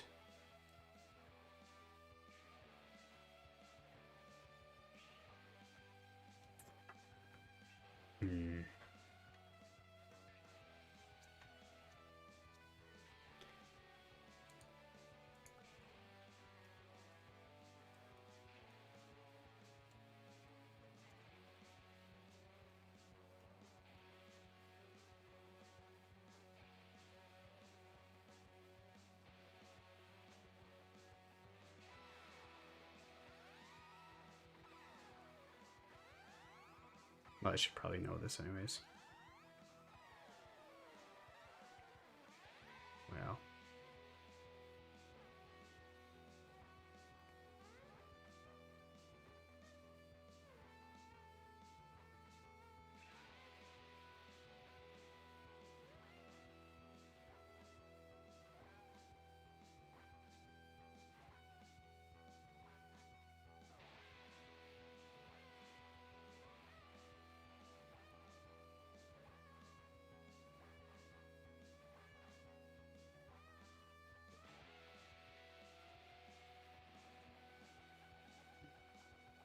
Hmm.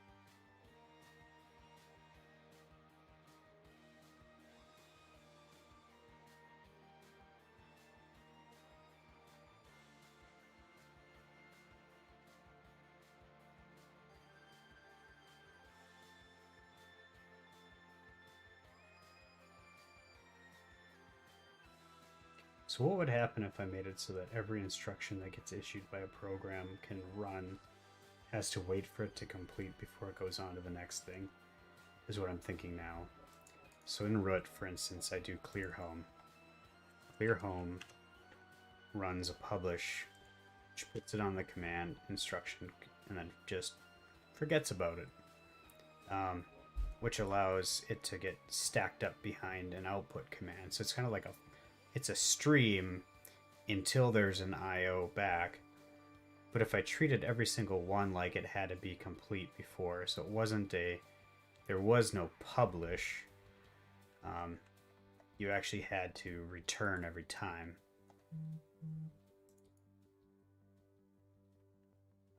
And publish was just a fancy way of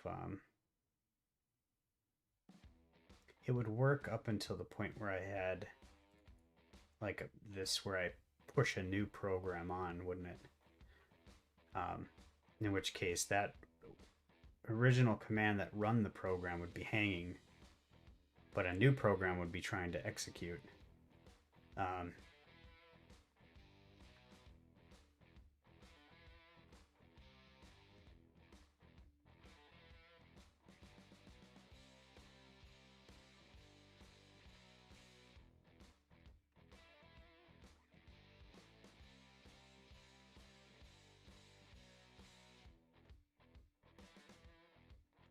But unless we had special ones that allowed for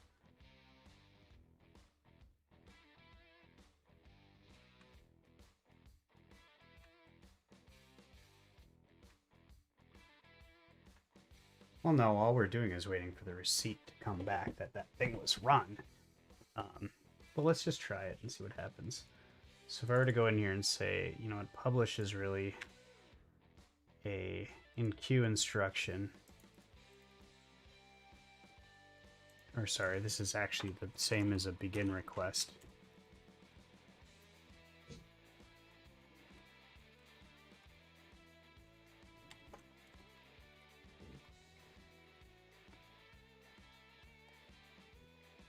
With a return immediate on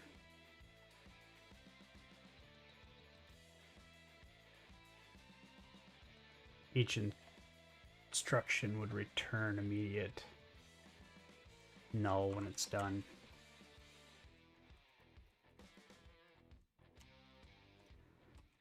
And I'm just going to, well, it should be pretty easy to undo. So if there's no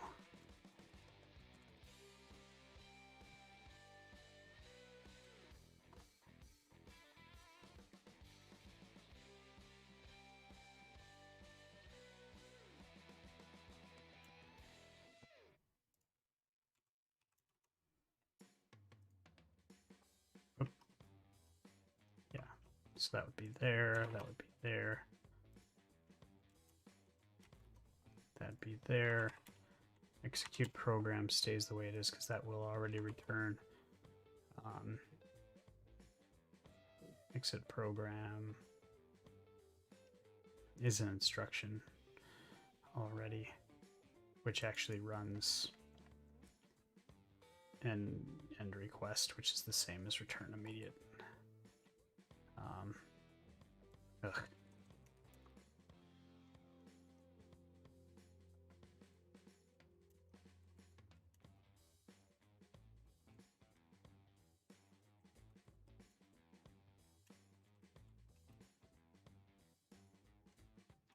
anything that executes programs, fine.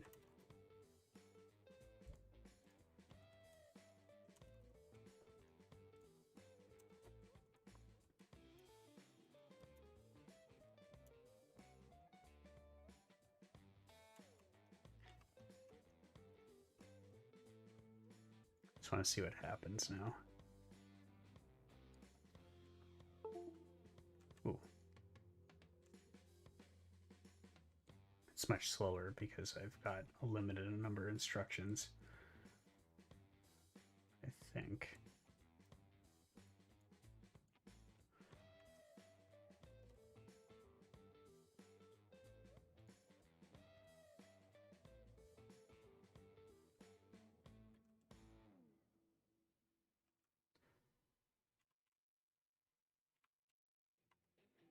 Huh.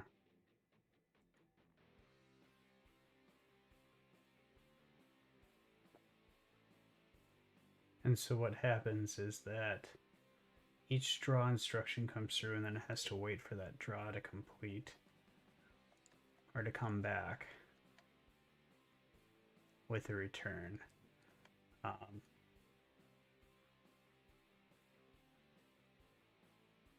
And why that takes so long?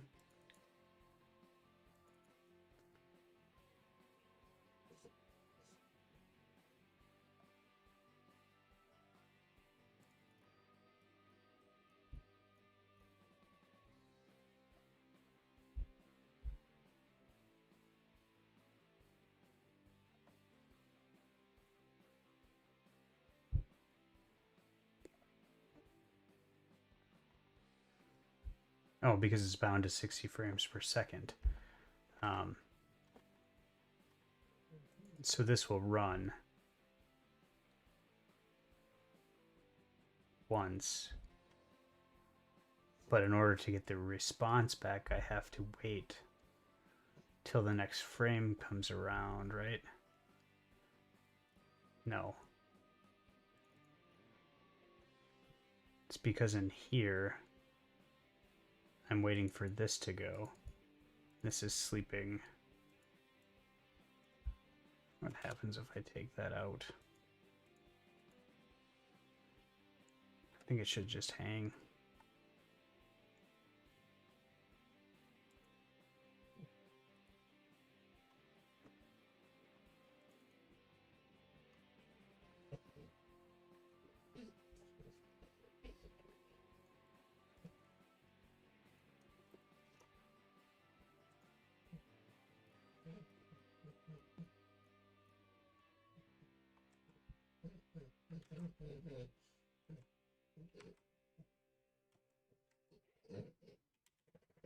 Wow.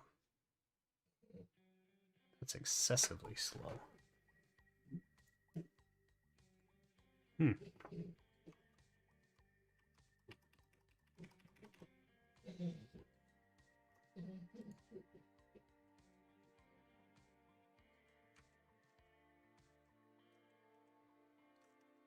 Well, that's weird.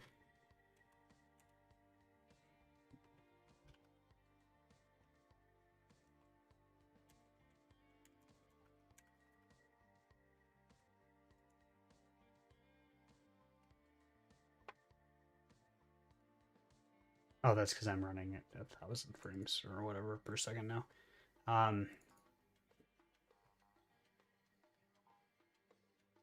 But I do need to clear out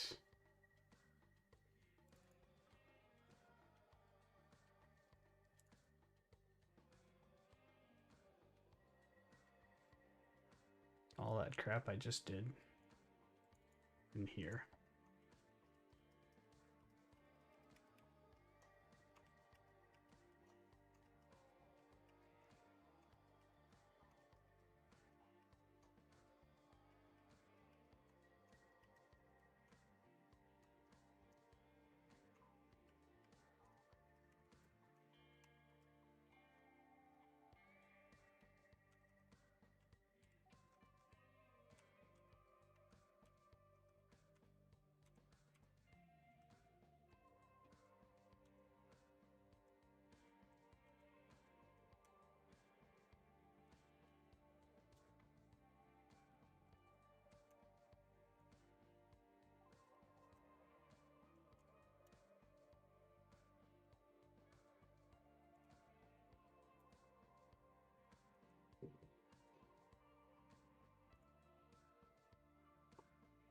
Ugh. So I feel like I did all this refactoring for pretty much nothing now, because I'm still getting the flicker that I was trying to get rid of. And if I had thought about it, it's...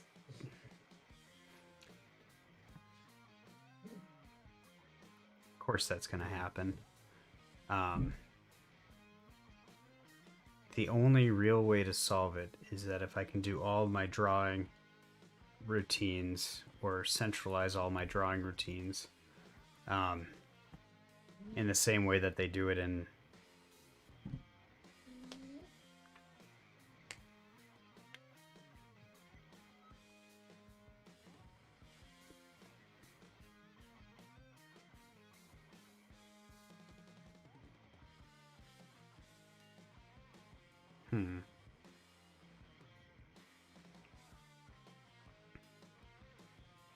Yeah, so then you can wait for it to be finished drawing before you actually continue on.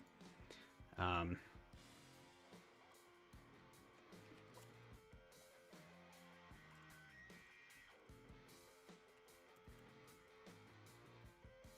just going to allow that to be unbound.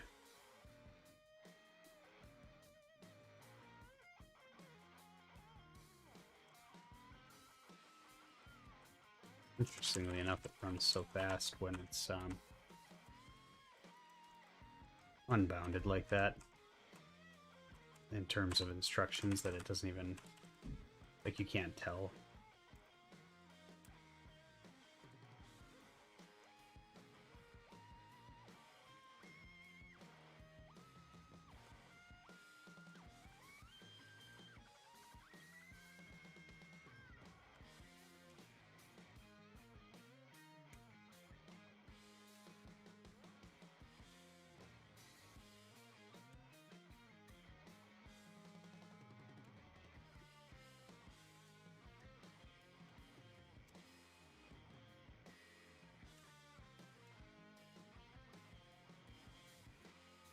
Alright, well,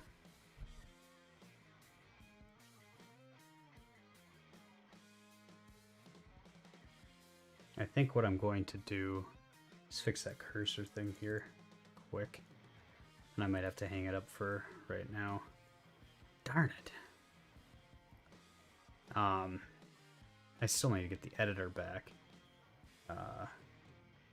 So how I'm going to do this is to have a cursor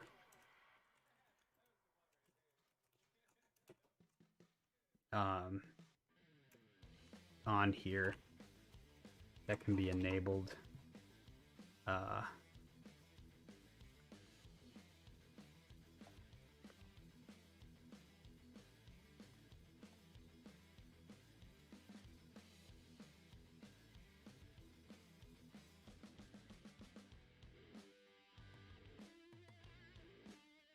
And so instead of actually flipping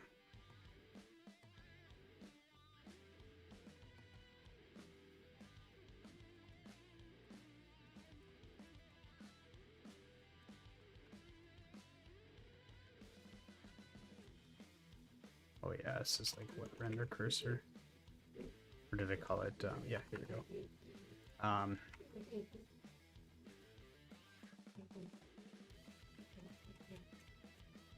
In fact, I could just, I don't even have to do that.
Okay, so the cursor would invert at a particular color.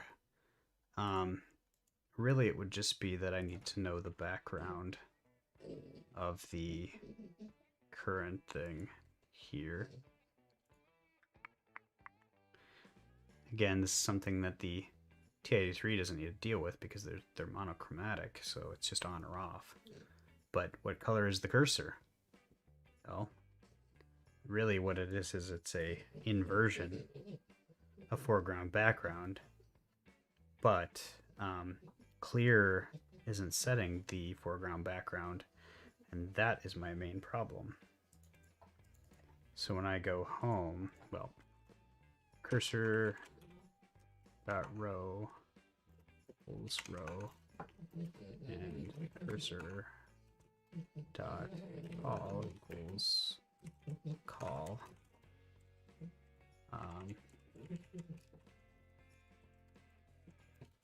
This will be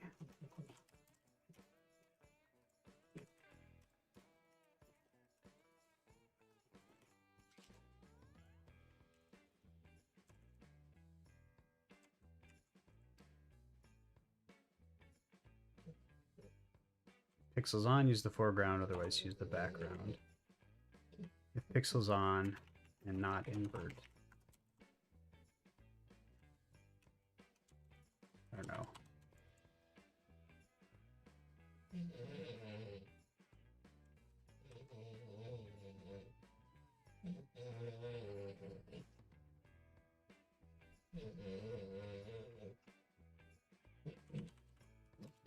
Okay, so if pixels on, it's going to get the foreground or it's going to get the background. Then I need to invert that. So if it's the foreground,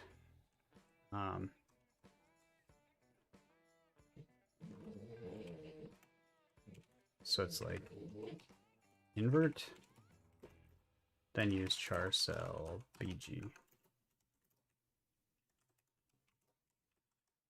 This is ugly, but it'll work.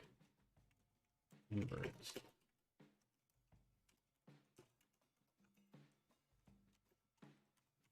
That. Okay. That does that, and then all I need to do is make it so that, well, let's just make sure that looks correct. Oh yeah. So when I clear home,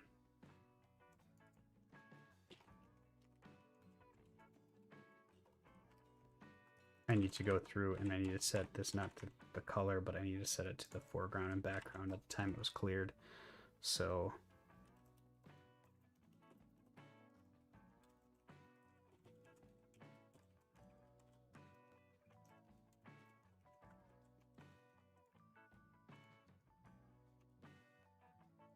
then I need to go through and go here.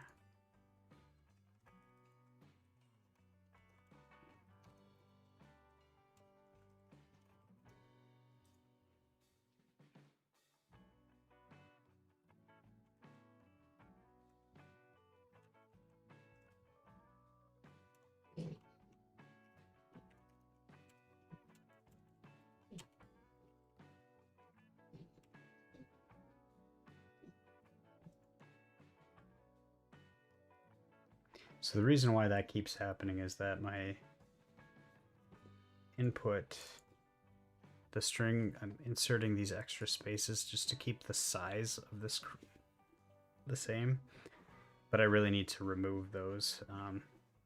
So if I go back to making this a list of chars, and if I said this is remove at, or remove, yeah, it's remove at specific location, and I make this add, not append.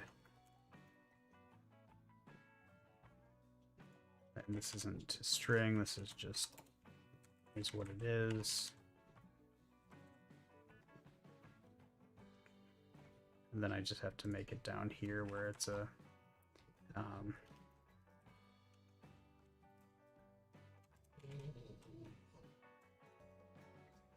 Actually, I should be able to do this with the string builder if I can remove a specific type.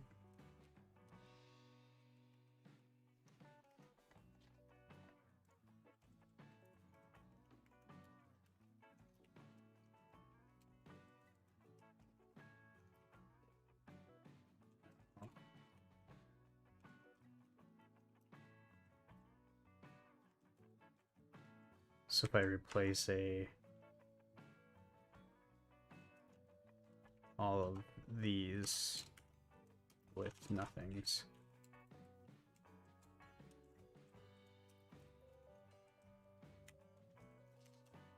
does that solve it? For the most part.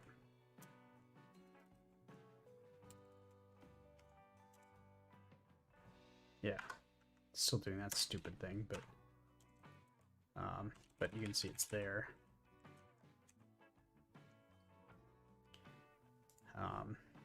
The other thing that should be happening is when I complete this create, it should run edit right away. Oh, I see, but then edit's not doing anything, it just returns right away. That's right. It does clear home.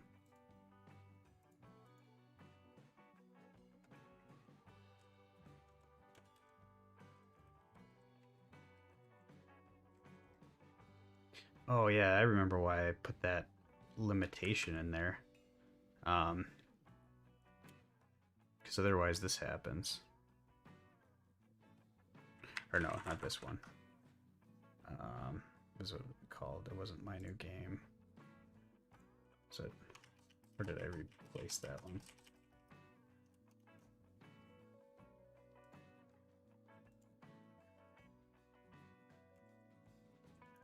Because otherwise you get the...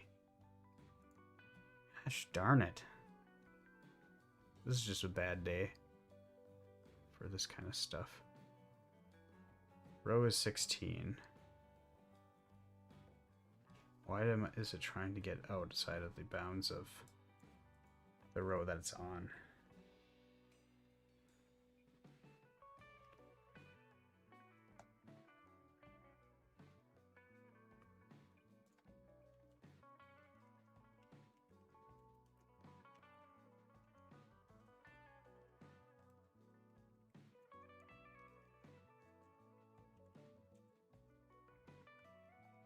So you know, why is that happening?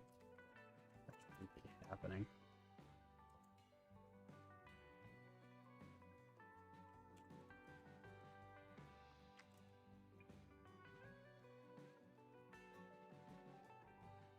Because disp runs.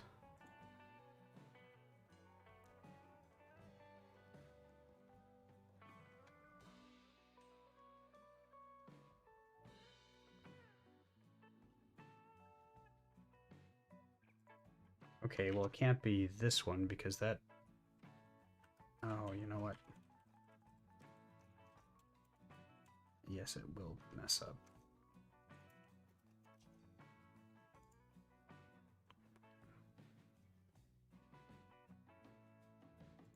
There we go. So this will run, and it won't actually execute to the very end. Because it's sitting there rendering all of the instructions that can possibly be run without taking a break. Because the Python code is just chugging away. So I do actually need to limit the instructions, the number of instructions that can come through.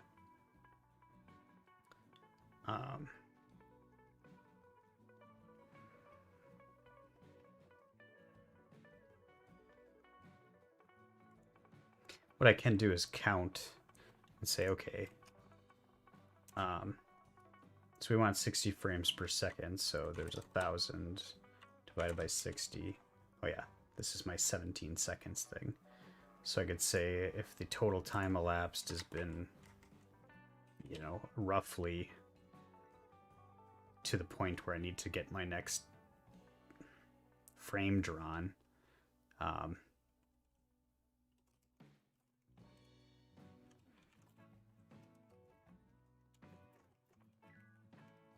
think I could do stopwatch.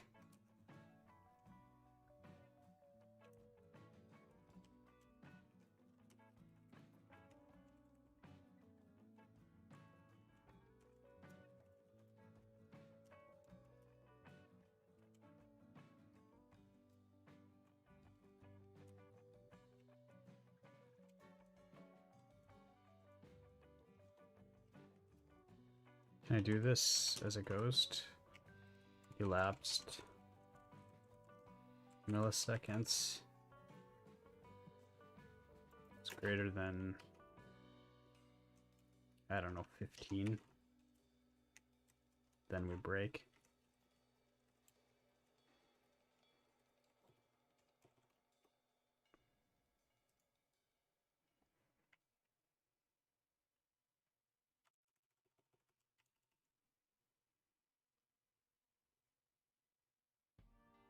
What did I say? Where's this one?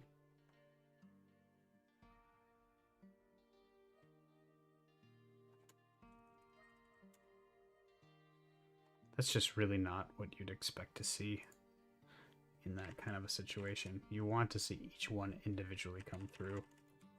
Not on a per frame basis, but like...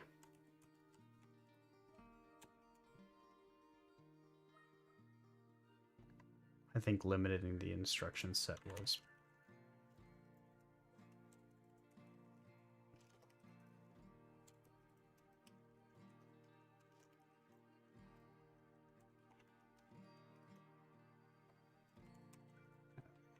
Let's go with 16 and see how that feels.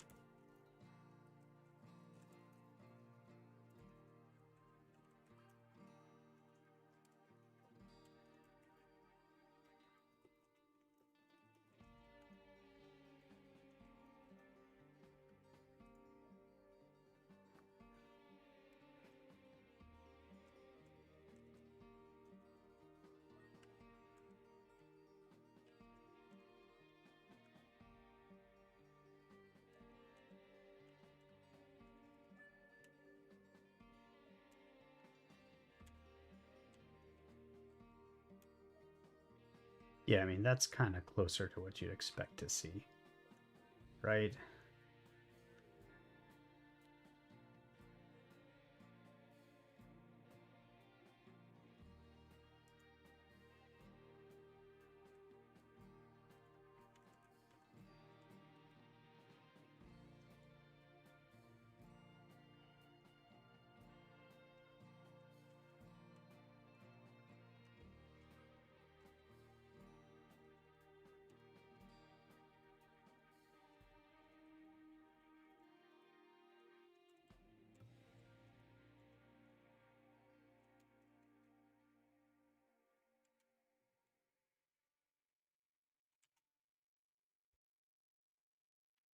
I think I like a faster blinking cursor.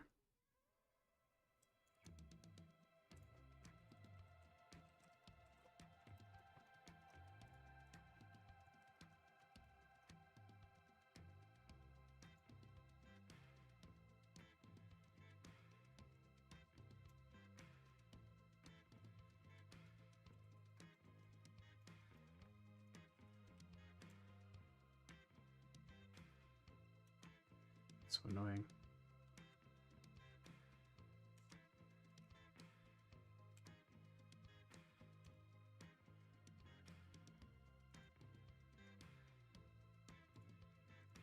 Yeah, okay.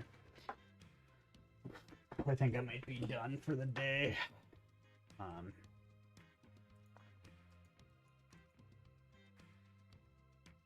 really annoyed with that. This, though, is stupid menu. And there's some issues with the idea of it. You know, I really need to have more stateful transitions around, you know, keeping track of where in the menu I am.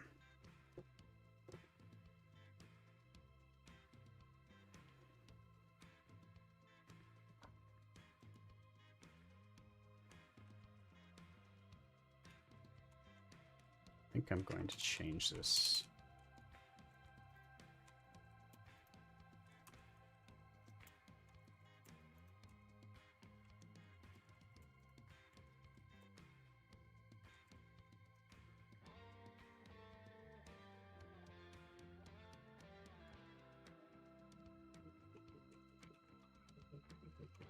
Well, you know what? Let's just leave it until I get it fixed.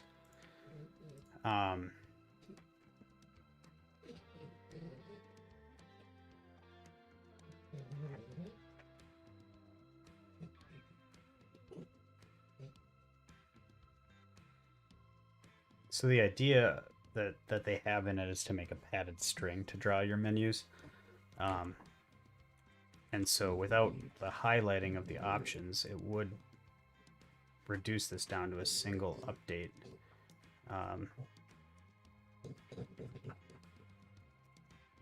So if you think about it, like what I would do is say,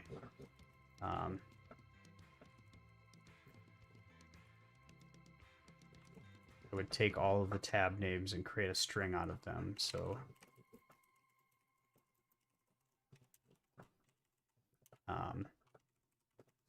or I would just do tabs string.join with space tabs.select t.name, right? And that would give me a string of all of that across the board.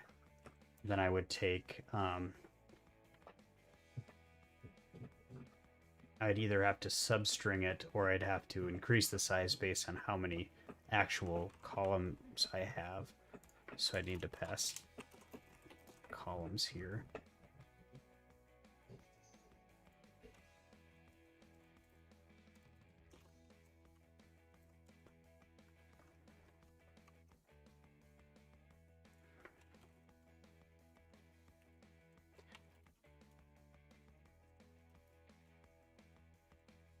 I wonder if I do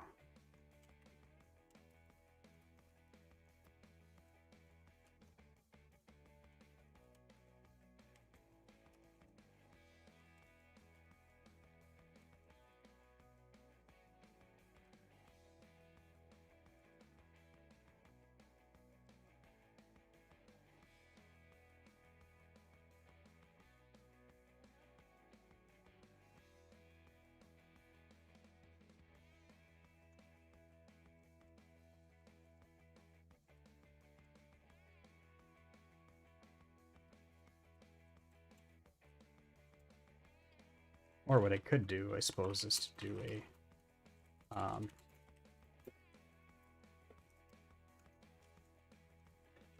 char array of size alls.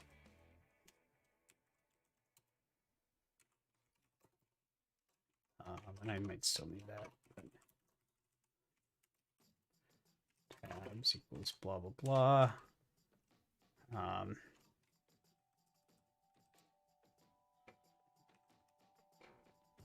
Then I would literally copy it into the line.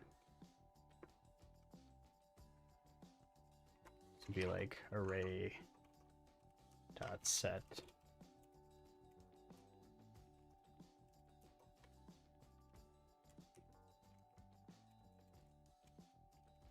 here.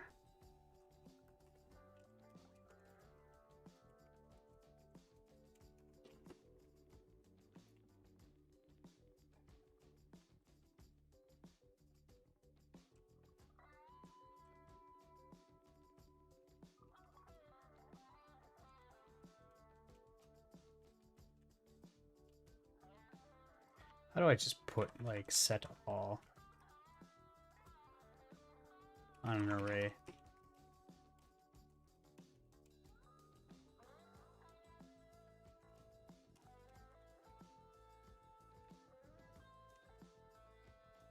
Fill assigns the given value of an array type T to each element of the, okay, so fill. I just do line.fill. No, it would be array.fill line with that.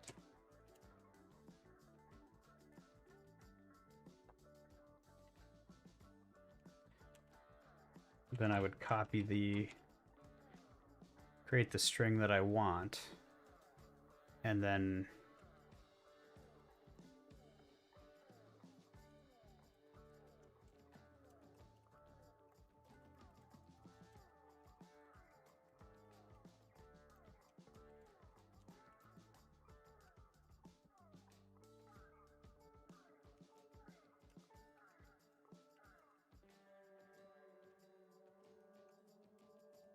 there's probably a better way to do this. Man, I know how to do it so quickly in C++. Or not C++, C. But I would do line at I equals L at I.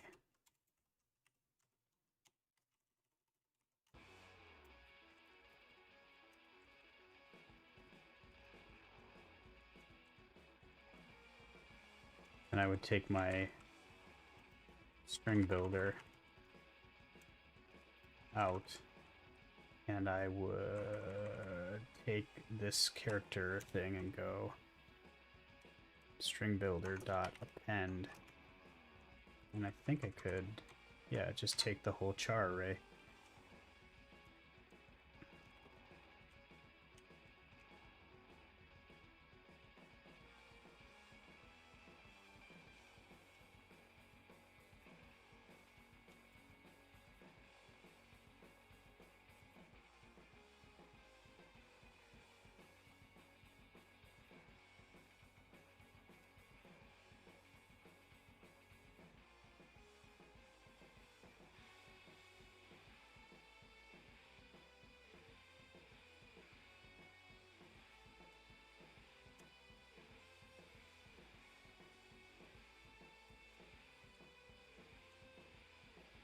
I don't know. This is dumb. But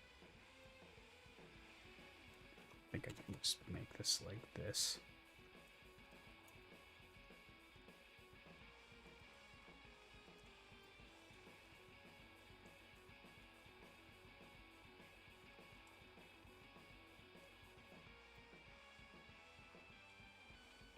Get rid of L entirely here.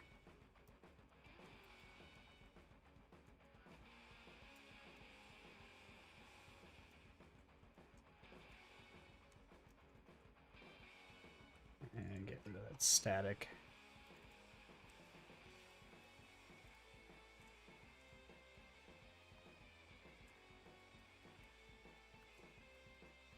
There. So I append that. And then for each of the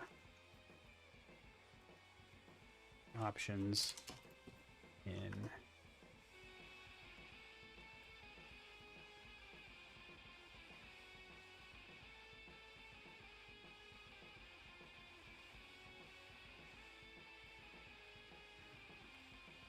so selected tab dot options equals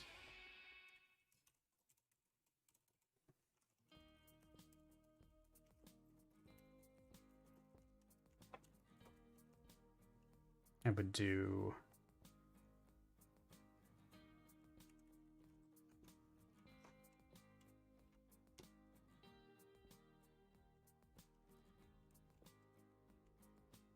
sorry, what is an option? Just a string value, so I would do that combined with its row.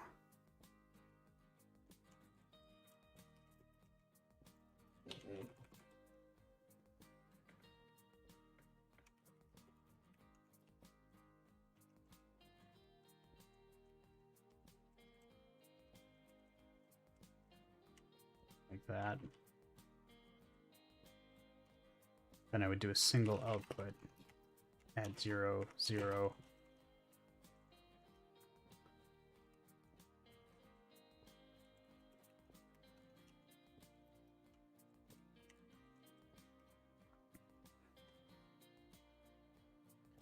Which theoretically I won't see the actual highlighting, but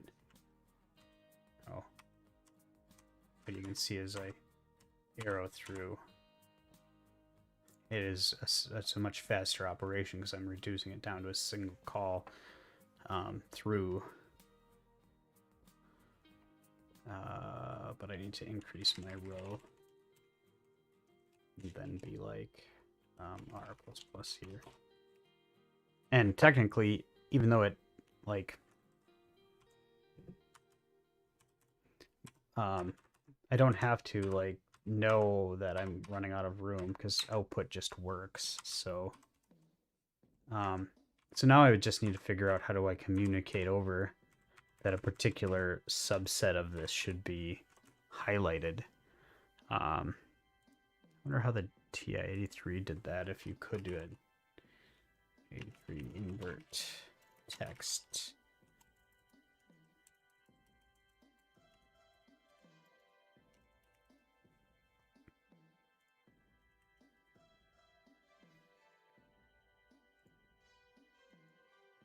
Oh, so they actually added...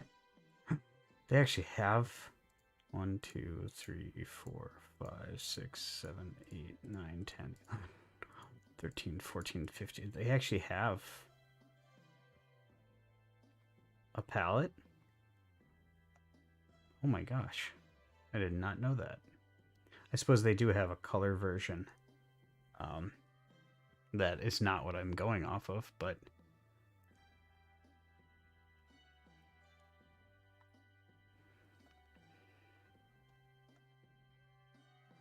It's not really like...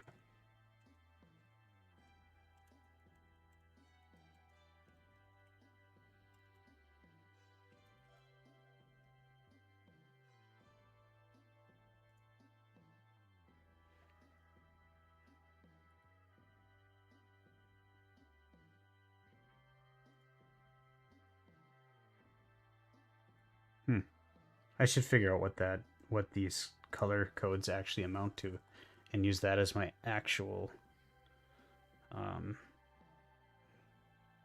yeah. I don't know. Maybe not.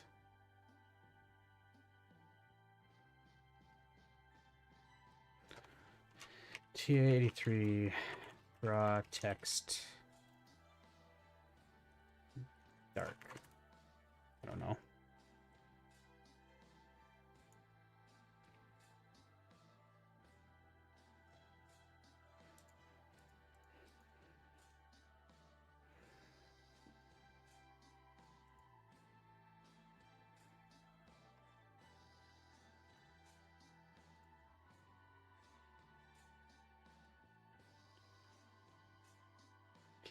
What I want to find is home screen commands again and see if there's anything.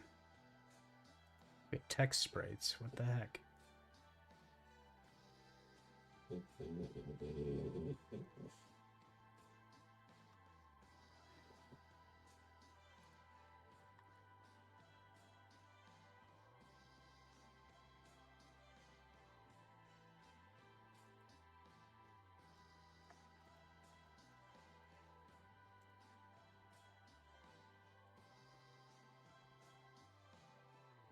Clear display output pause menu.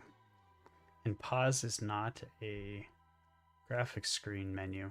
Or an option. Interesting. Neither is get key, for that matter. Not specific to it anyways. Are there optional values you can pass in?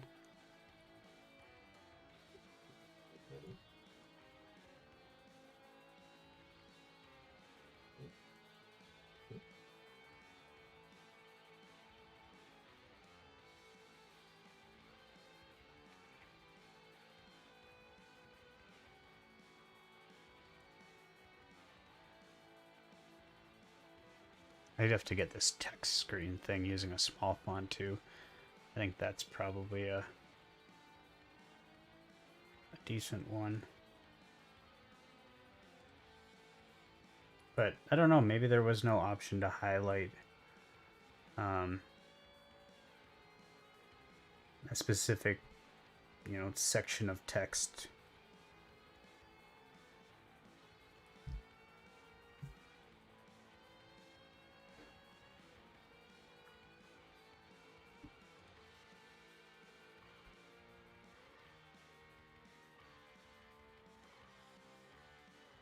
So I'd have to make one up here. But I think this, I mean, this, there's absolutely no flicker there because it is down to a single command. I'm not drawing every single one of these at a time.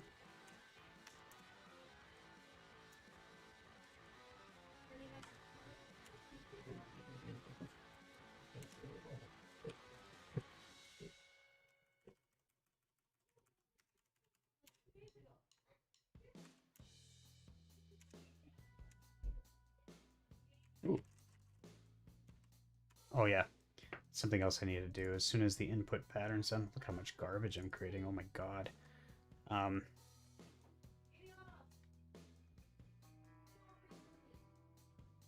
As soon as the input is done, I should make sure the cursor's off. So what I would do is run and text cursor, run the cursor command with 00 off. And just reset its position and all that. That way that doesn't happen.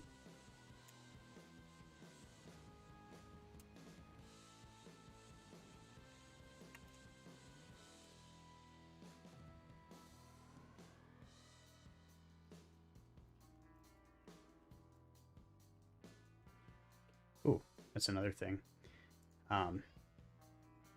The cursor gets drawn after the output. So it's like I should almost adjust the positioning because the cursor could actually draw in the next frame, but I can just speed up the number of frames maybe.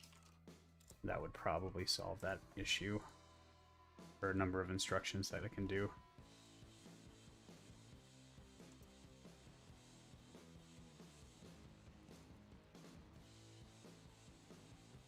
Huh. Ooh. Yeah, that works. So stuff like the home key and shift home key, those don't work. Ooh, delete works, and it does a thumbs up. You know, it's also something I haven't tried yet. Oh my gosh, that's named nothing. I'm gonna delete that one.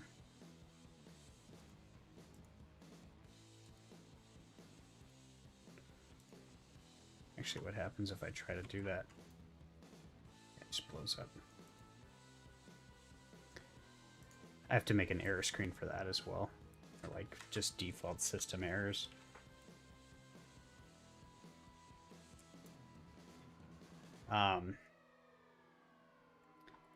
So how am I going to properly highlight where the value should be and how much of it I need to for this menu? Boy, my son's really having a hard time up there. Because I like this a lot better in terms of just plop it into a buffer type thing and then just spit it out all at once. But there's things like this should be a down arrow down here to let me know there's more, and then when I go down it should, you know, it should have an offset. It should basically have two sets of cursor type things. I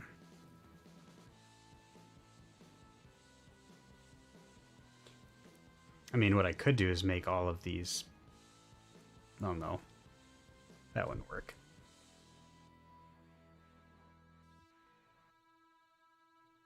Well, let me think about that. In any case, I got input working for the most part.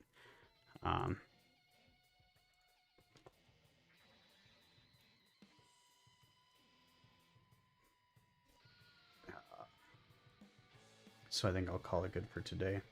Oh, I need to commit that. And I'm going to call it good. I'm trying to do all of this on stream, but I feel like I just need to come down and not do a stream sometime and just work on it. But, alright. Adios, amigos.